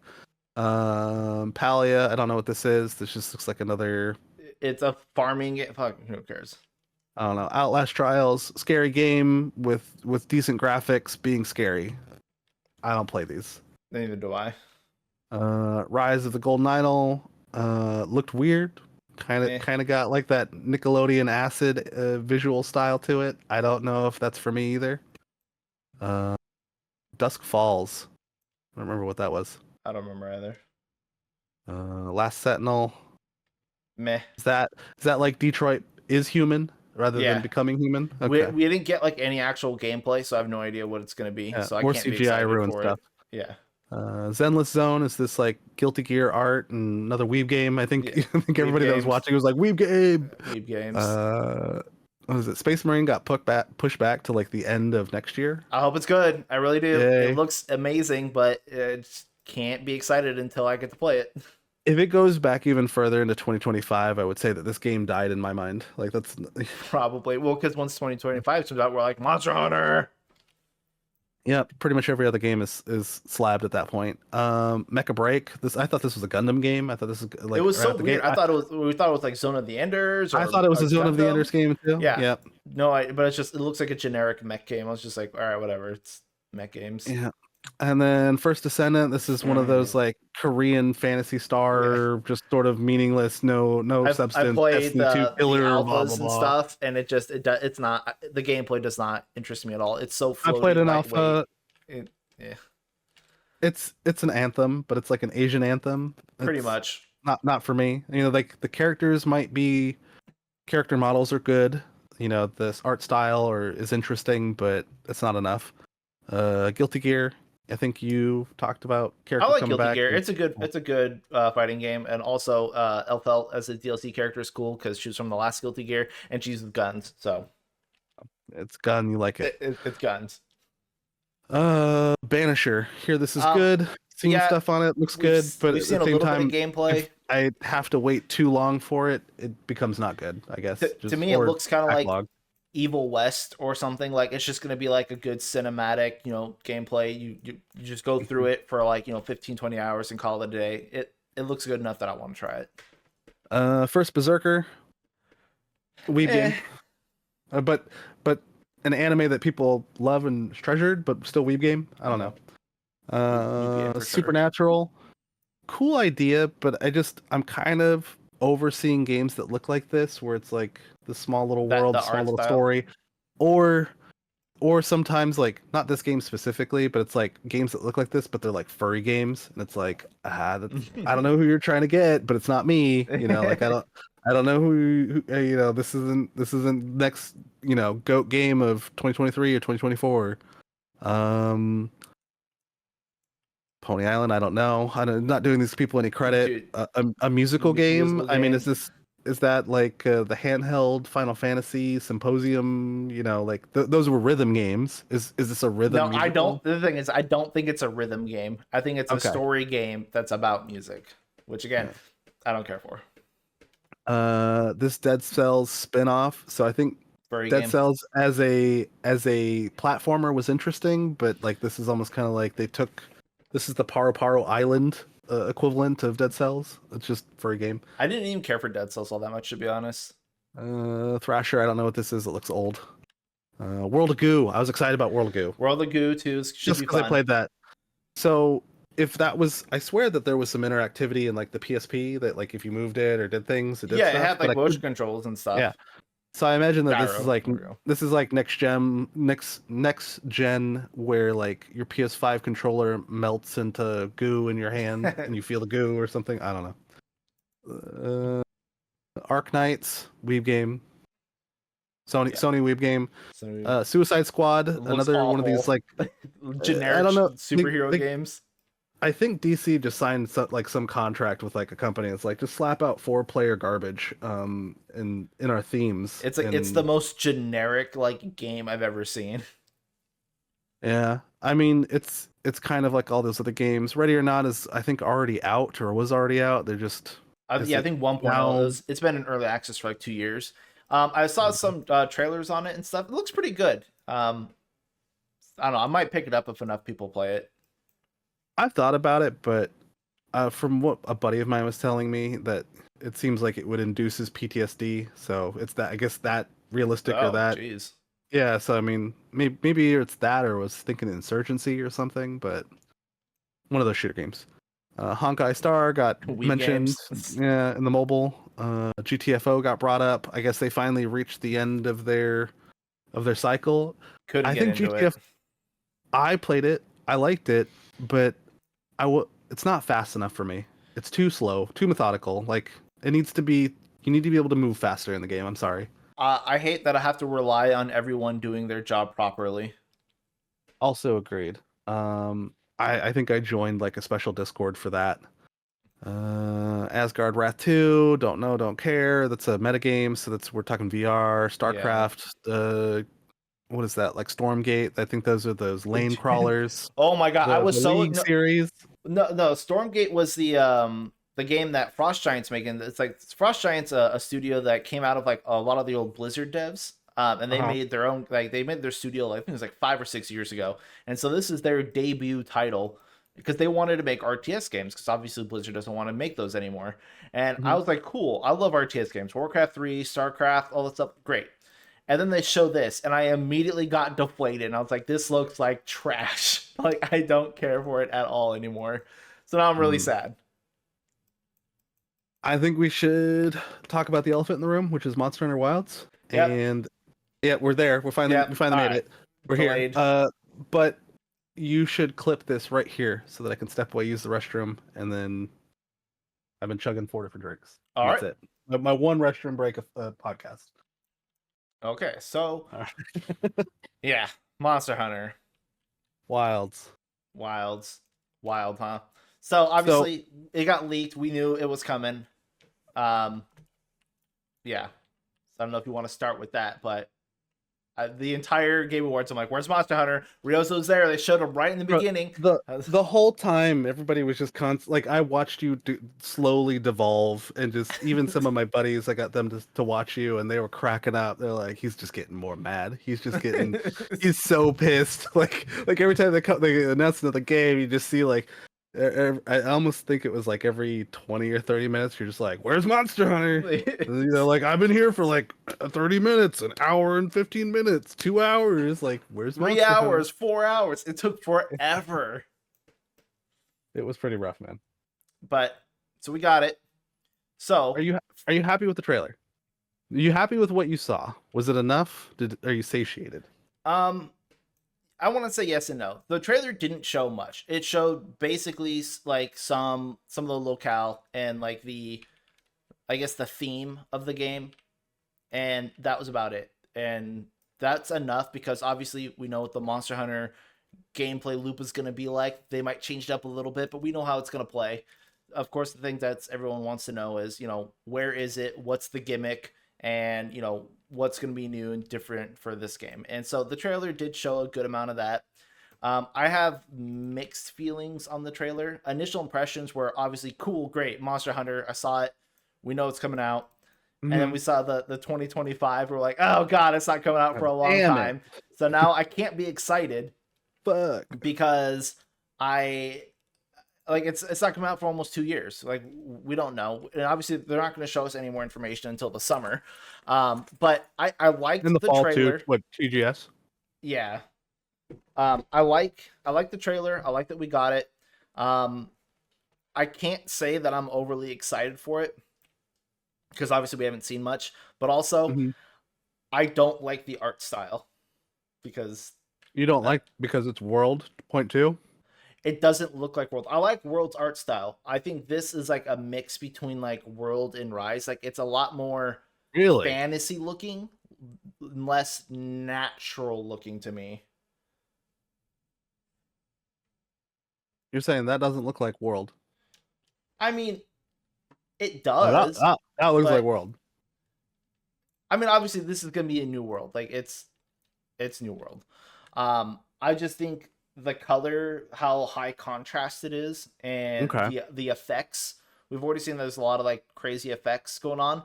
I think it's gonna get too in the way of the experience. I think that's what they're kind of going for. Like it's gonna be high visuals. A lot of bright lights and things to keep your oohs and ahs and your eyes peeled. But I think that's gonna get in the way of the Monster Hunter gameplay, and that's what I'm worried about.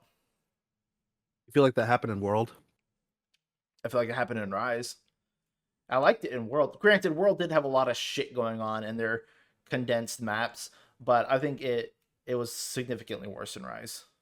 I feel I'm the opposite of you on that one. Really? Okay.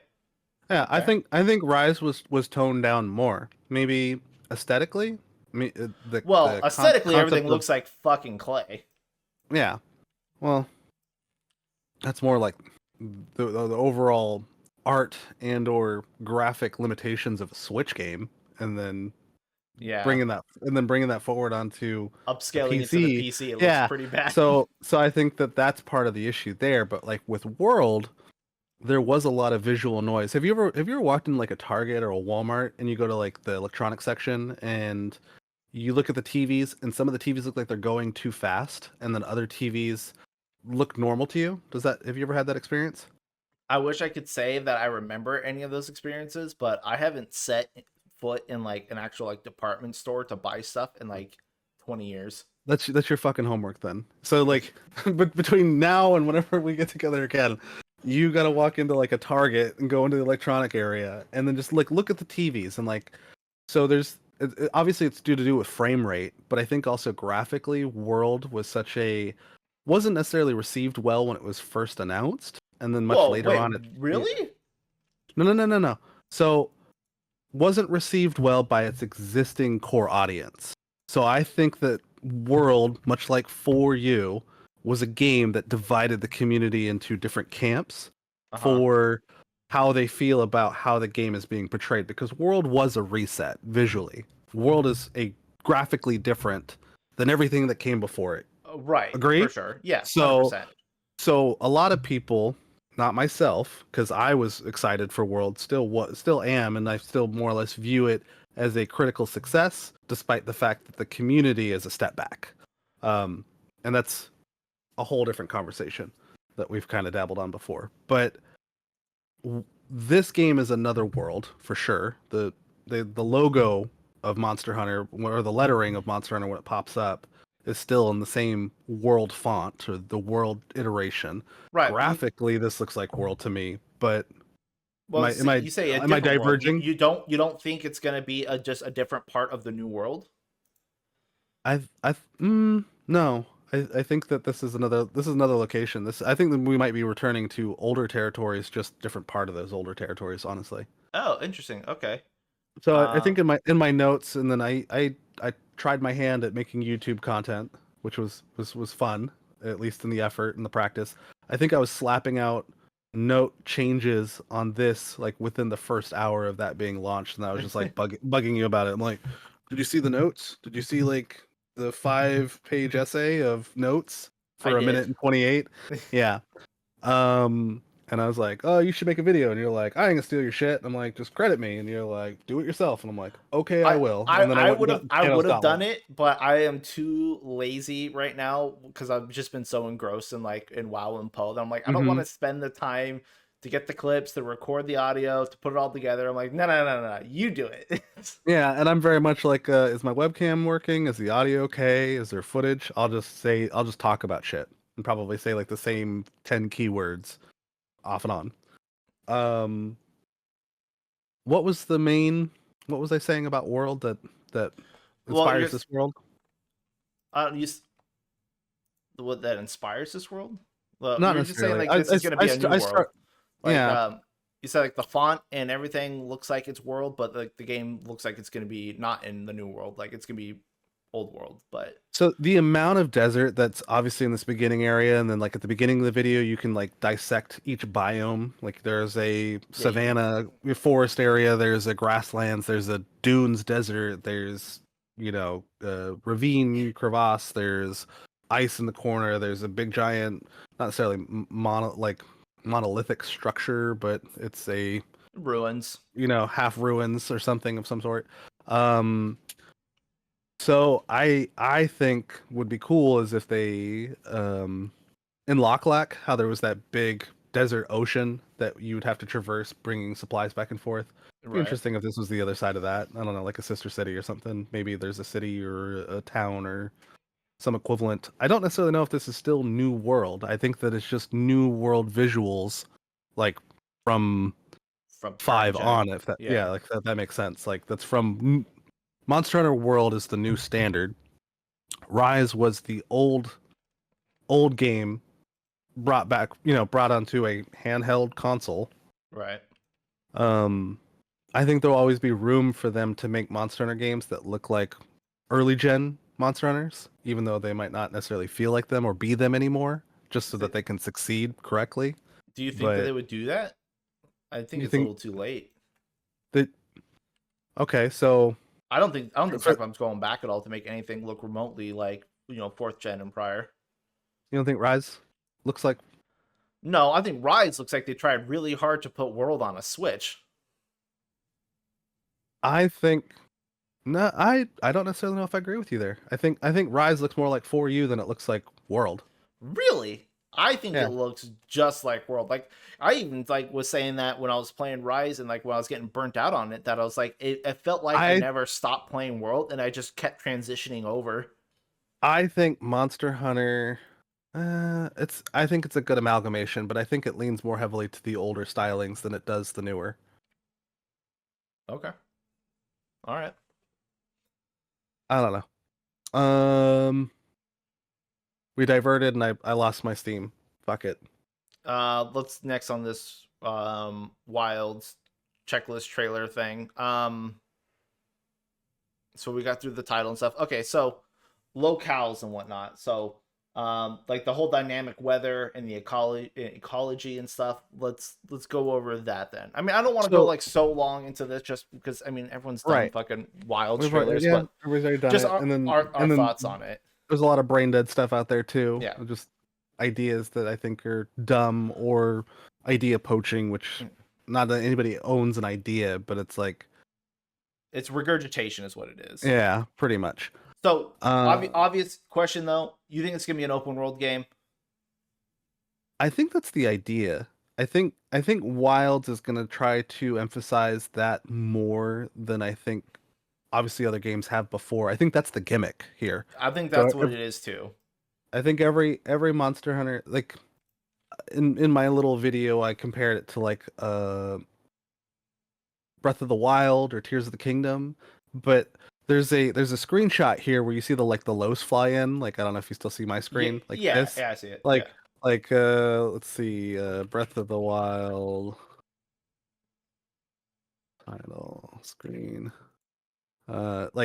basically you have this experience but in game, like It looks exactly and just like that as Breath of the Wild, but oh, Monster Hunter. there's Breath of the Wild. Like I feel like the last half decade have been made up of games that are doing this, where it's like, oh, I gotta run to this cliff edge, and oh And, wow, yeah, I can go to all these things, and there's things over there, and it's interesting, and um, uh, yeah. I while mean, I'm with you there. yeah, while maybe I don't care about that in other games, in Monster Hunter that would be a first. In Monster Hunter that could be interesting, but the thing is that normally these maps are so compacted and micro organized that like even in Rise and in World there was like some areas that were kind of like the vantage point where you could like just sort of see on into the map, into the world, and that was also limited by the console hardware as well. Mhm. And then later on when these things were vamped for PC, there were still limitations there as well because they had started somewhere else. Do you But think that this is even going to be made for last gen consoles? So you think it's only going to be like PS5, Xbox, whatever we're at? it might run like ass on old stuff. I But do you think think that's the that's the problem is I have? It's like if they develop it so that it has to be able to run on like a PS4 or whatever, I think that's gonna hamper the possibilities of the game, and that's why I don't want it to be, able to be run on. I want only current gen Monster Hunter because they haven't said so, what it's being released on, right? so no, they haven't. Well, no, they have without saying it. Okay. So they've done all the official trailers that are on YouTube. They're Sony trailers. So that is by far a PS5 related. And then also, I think at the Game Awards show, they did show PS5, Xbox, and then PC is listed in the labeling at the bottom, like the end credits. I don't So know how much of so it's that I all can of it. trust though, because how many games have they done that and then they don't end up coming out on PC right away and stuff? Well, well, we can only track that record back so far with Capcom because they did a synonymous world release for World, right? Not on PC. Not on PC, but I mean they did. They haven't done really. It's been PS4 and Xbox, and then Right. it was PC, and then PS5 and whatever went Iceborne, and Iceborne was still console first and then PC, and then Sunbreak was Switch only and then PC, or I mean Rise was Sunbreak only and then PC, and then Sunbreak came out on PC and Switch simultaneously, but then they got updated differently for the consoles that came in after. So like there's been no You're right. You're right. steadiness with it at all. I think I want to say that the idea or the dream is that everything would launch at the same time. They've only been able to manage that on consoles, and even then, that's between two as opposed to more options. Um, do I think this game is next gen? Is it going to be on old gen? No, and I think Capcom has the history record of putting their shit out on the most recent hardware, and World is an exception because new hardware came out after World was essentially made. So I mean, they had a limited edition PS4 before they had PS5 out. Just saying. Right. Oh, Right. I think that this is going to be a PS5, Xbox S or Xbox X, whatever related game, and then obviously PC. Would it be nice to see it on all three at the same time? Of course, but is that going to happen? Probably not. I'll likely end up caving and getting whatever collector bullshit they come out for PS5, and then double dip once PC is available. Yeah, probably same. I don't have a PS5 right now, so I've been really dreading it. But Capcom being Capcom, I know for sure that they It's not going to are. send you one. Well, yeah, I that's know that for sure. that's double for sure, Z's. But I'm just saying they're gonna release it twice. They're gonna double dip. They're gonna make me buy it on console first, and then PC will come later. So I don't have a PS5 right now. I know I'm gonna have to buy it before launch, which is gonna suck. I feel like you had brought up dynamic weather as a question, and then we sort of deviated away from it. Well, yeah. So part of like the world there, obviously, I think that's gonna be like one of the big gimmicks is that there's gonna be a lot of weather effects. I think it's gonna be rain in the forest, and it's gonna be fucking dust and in the dunes, and You think it's gonna like gonna there's be just one like hazard snow weather that shows up? I think that's gonna be the big theme. I think also in the artwork there is those same lightning rods throughout the entirety of the seeable map. Oh yeah. And I think that those are technically in an elder, and the lightning is like kind of keeping them bound or sealed away, kind of thing. Okay. So you see my screen? See if I can Yeah. make this bigger. Bigger. So right here, dragon, coil. Yep. I can offer you symbols. So dragon, dragon, dragon. We got 6. Right here, there's a rod. There's gonna be a dragon for each region. Right here's a rod. I don't know if it's so much that. I heard another creator make a comment of like, they do this for every monster, and every logo represents how many monster hunters it's been. So like when you see 2 dragons, it's because that's dose, and when you see 3 dragons, it's because of try. But it's not wrong. It's not necessarily right, in my opinion. But I do think that like, here's our story element, is here these fucking rods are, and that it has something to do with the dragons. So it's like, the Capcom's not necessarily known for its story. It would be nice to see a for you kind of fleshed out in a better graphical situation for sure. I think World tried to do it in some ways. It turned into one of those like, we did it, and it's like, what do you mean we? Experiences. I'm so tired of like our protagonist character, like in World, was literally just like, I don't know, a nothing character. I don't know. It felt like, yeah, they tried really hard to do a story, but then like it didn't matter to us at all because we basically weren't even there. More or less. Yeah, I mean, story would be cool, but I don't really care all that much if they have a decent one or not. I think they have the elements for really good storytelling in Monster Hunter, and then they just always fall flat. Like, and that's just what it is. Because it's the same thing. Like, hey, here's our village, and then there's a monster threatening our village, and then it turns out it wasn't that monster; it's a different monster, and then you kill that one, village is saved. That's like the main play out of a console typical Monster Hunter. I think stories is like we're the good players and they're the bad players, and none of that really matters either. And then it's like, oh, but a really bad dragon's here, and we got to stop that bad dragon because it's doing this thing, and it kind of becomes that console experience all over again.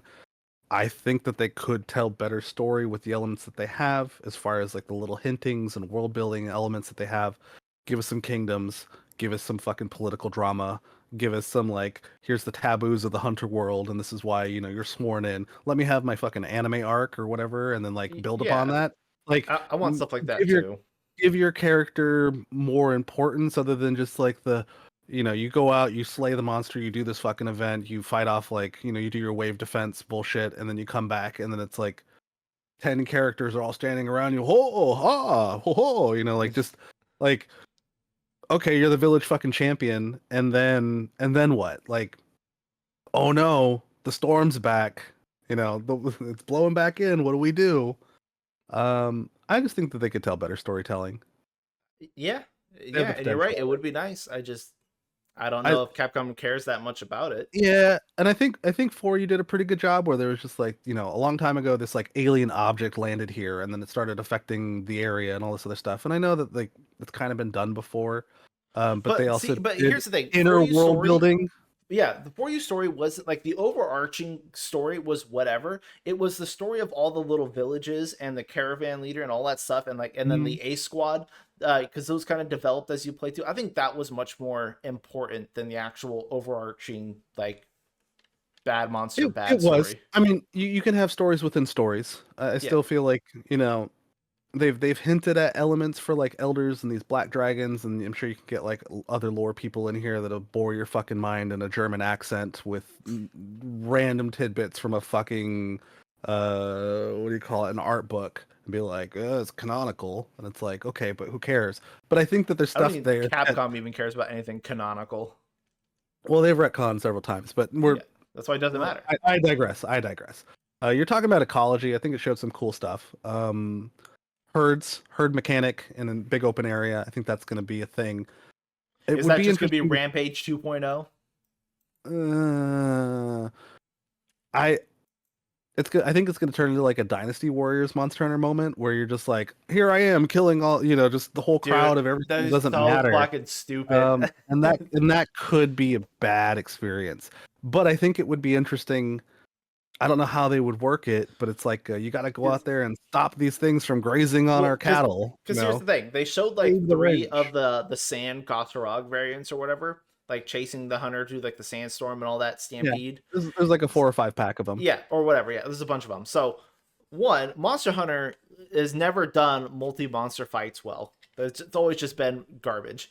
And then 2, if that's just a cutscene and you don't actually fight multiple monsters, okay, fine, whatever.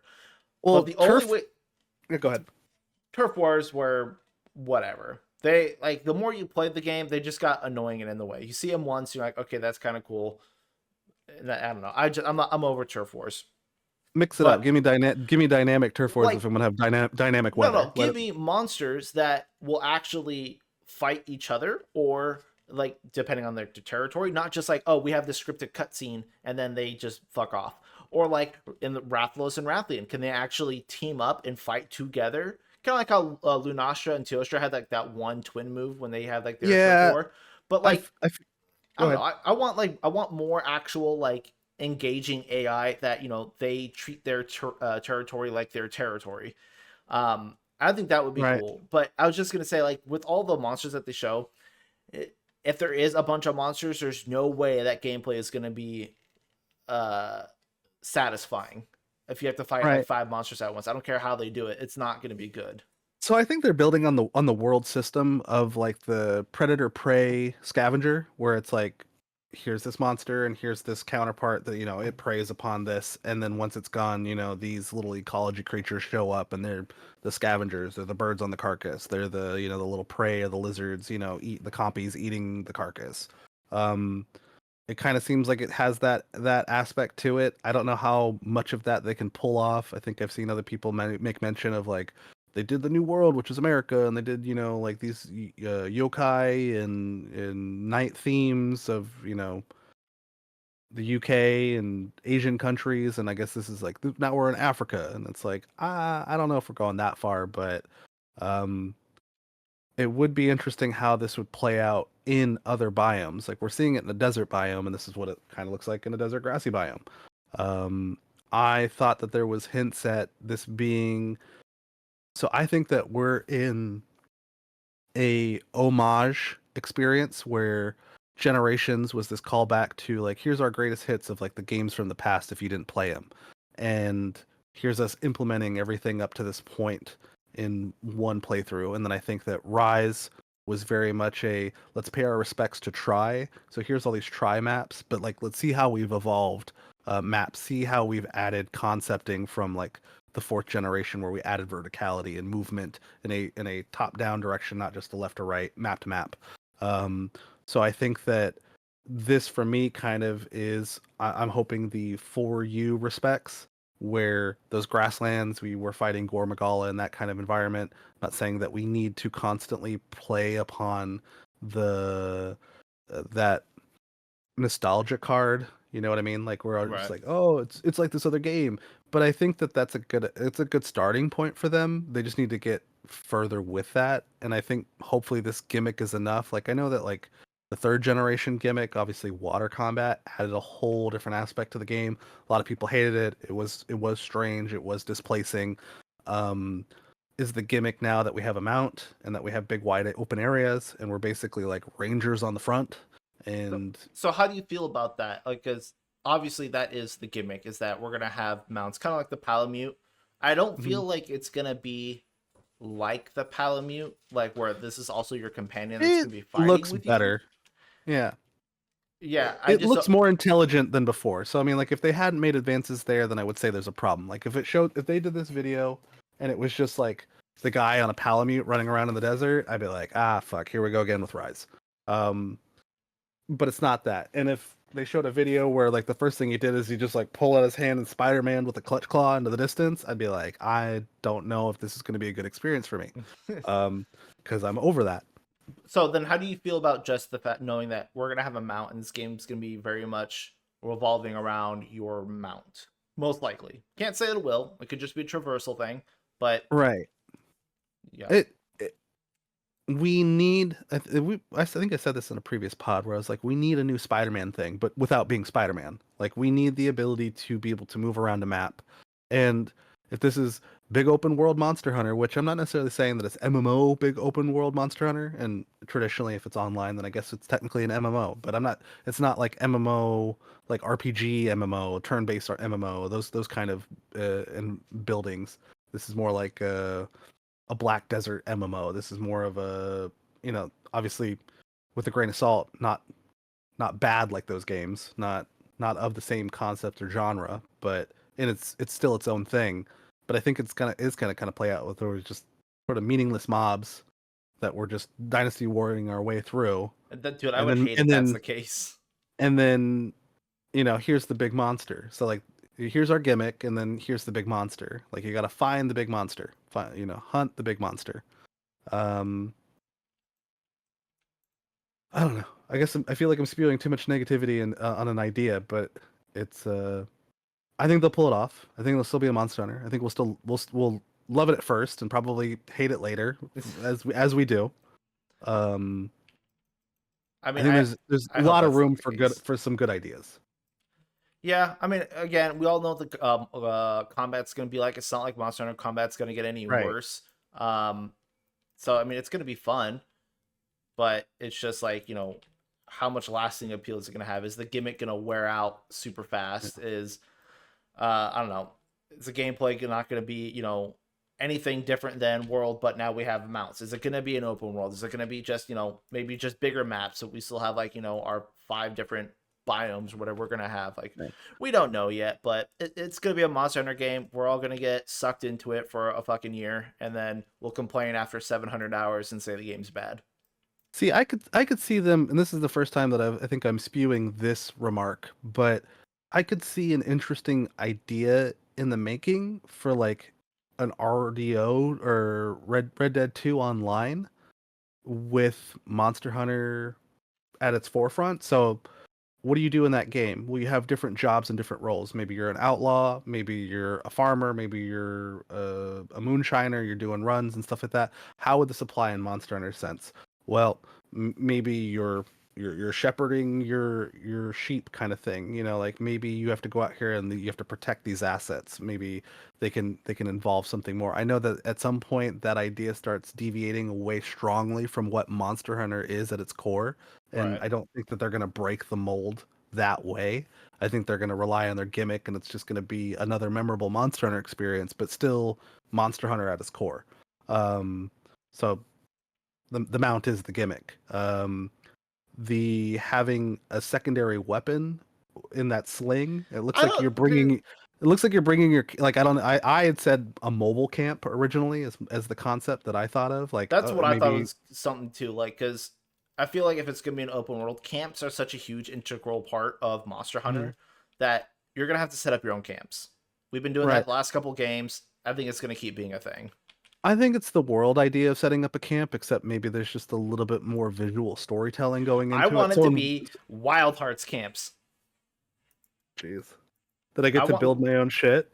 Yeah, well, you can put your camp wherever you want. Like, that's going to be you get like one fast travel point, and that's where it's going to be. And then you have to keep dismantling. It's not just that, but like you go and set up your barbecue spit, and you set up your fucking meat drying rack, and you set up your little kitchen.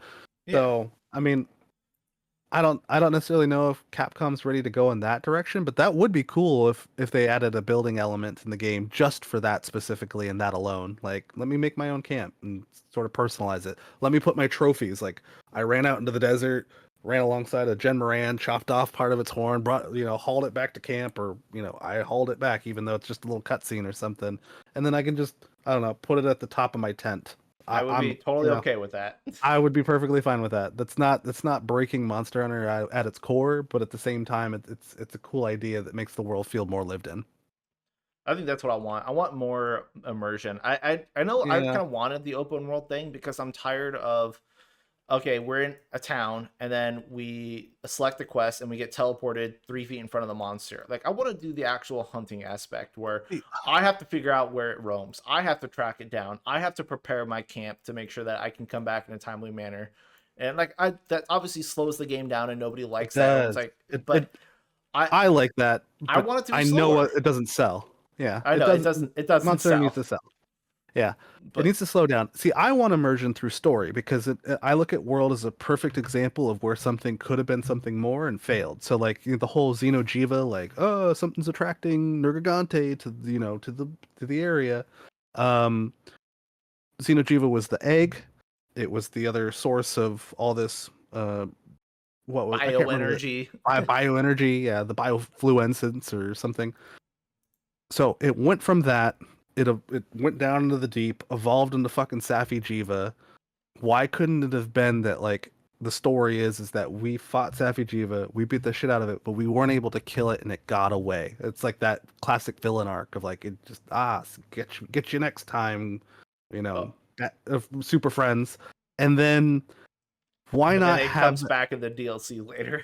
no, why not have a new inventive idea of like that Safi Jiva became so fucking decrepit down there in the Rotten Vale and infected and dirty and so filled with hate that it became a black dragon and now it's Fatalis.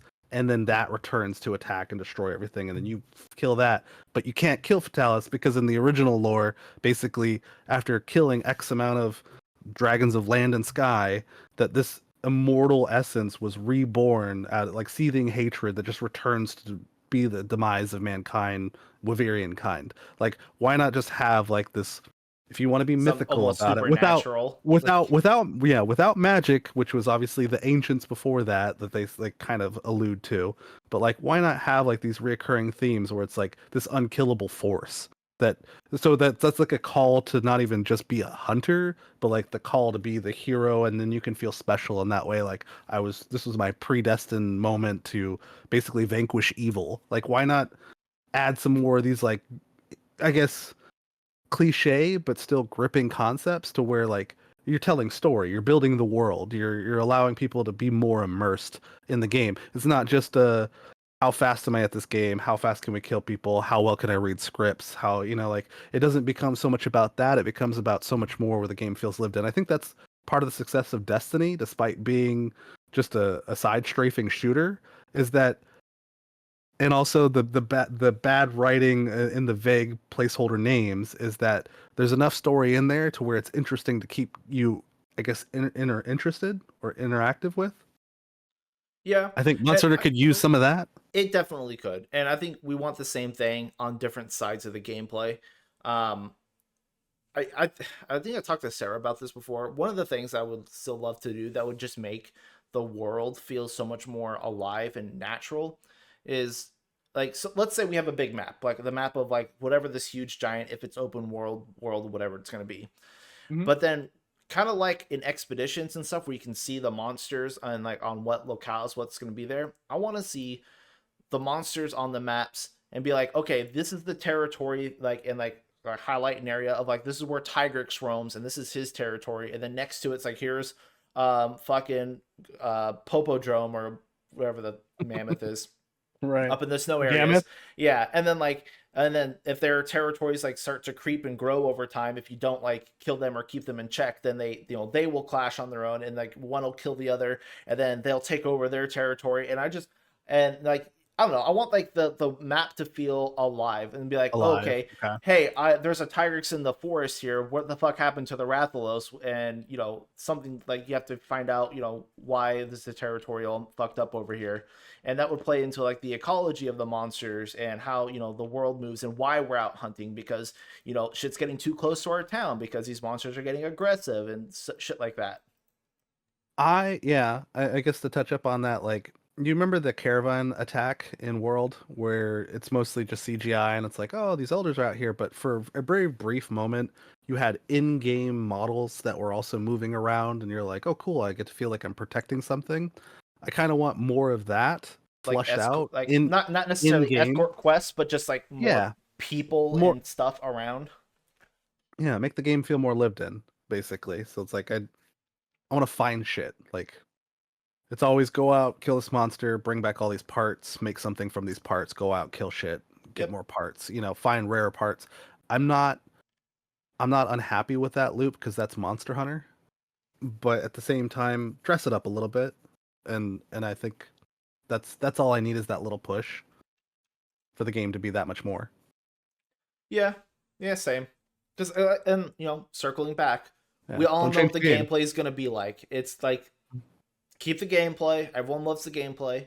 I just want more fluff around it. Right, right. I mean, I think they're getting there, but I don't necessarily know if they're getting there at the rate that I want them to get there, if that makes sense. Like they've learned so much already from the community and kind of engineered the game in the direction of what I guess veterans originally wanted or believed that it could be one day, for sure. But I don't know. We have like new dreams, new ideas. Like, we want to see new stuff. When if the game's gonna stay alive, it needs to kind of accomplish some of this stuff, right? Yeah. So I don't know. Is there? I mean, I think we talked about like the main points. I'm sure we could always go into it more, and which we probably will as they release more information. But we've only really got like a minute and 28 seconds worth of shit, and I broke that down to like the gene sequence where I was just like, oh, there's a pickaxe on the side. I like the attention to detail. I like the visuals. I think that they have a good idea. I like the dynamic weather. I like, the herds of creatures. I just don't want it to turn into more of a hack and slash, because right now it's at least like tempered with like timing and other ideas, and I think those will still be there for I mean, sure. they've been stepping away from that a little bit lately. But Yeah. no, I get what you mean. Yeah, I don't want it either. Like, you seen what they do when they try to branch out into like other combat styles, like tower defense and stuff, and it's just, it's not there. It's just not Yeah. there. Yeah, it's the dressing. It's like the mold that they put on top of Monster Hunter, and it's like, hey, look, it's a Monster Hunter castle now, and it's like, no, that's just Monster Hunter in like a Jello tin. Like, you've just misshapen my Monster Hunter. That's all that's happened. Yeah, we don't really need that. But I don't know. yeah, we can't really like infer much, without seeing more, because they only gave us a little bit. I will say again, I'm excited. It's more Monster Hunter. I'm not super excited because we all knew it was coming. I'm not be like, oh my god, they finally announced it. It's actually happening. Like, we knew it was happening. Come on, Right. it's fucking Monster Hunter. But yeah, I like the amount. I think it's gonna be cool. I haven't seen anything that has turned me off at all. So I think that was an art choice, for the vibrancy of the mount to be in contrast to the environment, but also I thought that the mount might be region specific. So I think that would be interesting if we could acquire a mount for the snow area, a mount for the rocky area, a mount from the desert area, a mount from the lush vegetation area. Because you I don't mean, think it's just gonna be one mount, uh, and then they sell you the skins for the other one? and well, it's probably going to be that simple, but at the same time, I just like the idea that they put more thought into it, and they were like, everybody likes these, gotta catch them all moments, and they've already tested that out with ecology, both between World and Iceborne. There's a significant increase in Iceborne of like rare things that you could gather and collect. And there was also a heavy emphasis on like, here's your own thing, customize said thing with the Palamute Palico experience. We've gotten away from just the armor and like a few skin choices to like, choose the ears and the tail and the, Fully and the cape and the customizable. coat. So if that's everything leading up to this point, is just adding up to, hey, here's our new gimmick. You travel now on a mount. This is your horse, this is your steed, this is your whatever companion. Whether we get to fight with it or not, yet to be determined. I don't necessarily know if I want to be able to fight with it. My gripe, going back to Rise, is that, have you ever just been playing Rise with 3 other people and they've No. got Palamutes? No, not me, not me. And they've got Palamutes, and you literally just have 8 fucking bodies of noise all over the fucking monster, and Well, it's just yeah, like, it's what's really happening? Like, visually does it matter? cluttered. Yeah, you're just clusterfucked in your eye on like, okay, well, I'm gonna go for my charge attack, but like there's 3 fucking dogs on it, one's hanging on biting, like my friend's in the air, somebody's doing a backflip, and someone's Spider-Man in the distance. There's just so much going on that it would be nice to see them kind of move back a little bit from that. So That's maybe what I not want being able too. to, yeah, maybe not necessarily being able to fight with the mount, but literally the mount is the main means of transportation and also facilitates other Wasn't there interactions would be cool. But I think based off of everything we put together right there, different mounts from different regions. That makes sense to me. I think yeah. that's the give 40 and then take 60. I forget if it was Witcher or there's a game that like you use your mount to get around, and then when you get into combat, it kind of just like scampers off to the side and kind of like protects itself and hides. I don't know if that was Roach or if that was another game, but I want to just see that. Like, yeah, you can, jump into a fight and like jump off your mount and start your in combat, but it's not going to engage with you. It's going to be like, well, have fun with that. I'm going to go and protect myself and hide out in the corner, and then you just go pick it up when you're done, kind of thing. Yeah, I mean that would be good. I'd be fine with that. I liked the Phalanx Comrade Palico system, Palamute system. That was nice and fun and interesting. I liked the way that eventually we got to play as said thing. In Generations. I love the Prowler. It's my favorite weapon. Prowler mode, but World has always had a larger emphasis of realism, and I feel like the realistic thing here is that like my mount fucking dips and that I fight and play a Monster Hunter game. Right. Yeah. So yeah, good place to wrap it up then. Kind of got our voices out for Wilds for now, but it's a boga from the Star Wars movie that Obi-Wan's riding around in. Oh, the lizard. That? Yeah. Gotcha. There you go. Yeah. It's pretty much that. Monster Hunter Star Wars, Clone Wars, right? Here, you can do a side by side. It's the same thing. Ours has got like more feathers, but put on your tinfoil hat. Star Wars collab? When? What? Okay. Capcom only collabs with Capcom. Look, I feel like I rarely say stupid shit, so let me have this stupid shit moment. Okay, this is my making it big. You rarely say stupid shit. Okay. Wow. Whoa. Whoa. No, I think I speculate for sure. I have ideas, but as far as like stupid, meaningless shit, like this is. No, I get it. Yeah. Just harassing you. Yeah. All right. So basically, Spiger and his 12 disciples can say I say stupid shit, and then I'll apologize in the comments and say like, I was just trying to have a good conversation. I was just trying to have a good conversation. My bad, guys. Fuck apologizing. I'm so sorry. All right, we'll do this again. Probably not until after the holidays, right? So yeah, happy Christmas. Yeah, happy Christmas, New Year, happy New Year's, all that stuff. Stay off the roads. Be safe. I mean, I don't know. I'll message you in fucking Discord, and you'll be playing WoW. Probably. Yeah. It's a good holiday binger. Good seeing families and stuff. I'm just like, good seeing you. Yeah, good chatting, man. I appreciate it. So, alrighty. I'll see you next time, dude. Peace, peoples. Hey.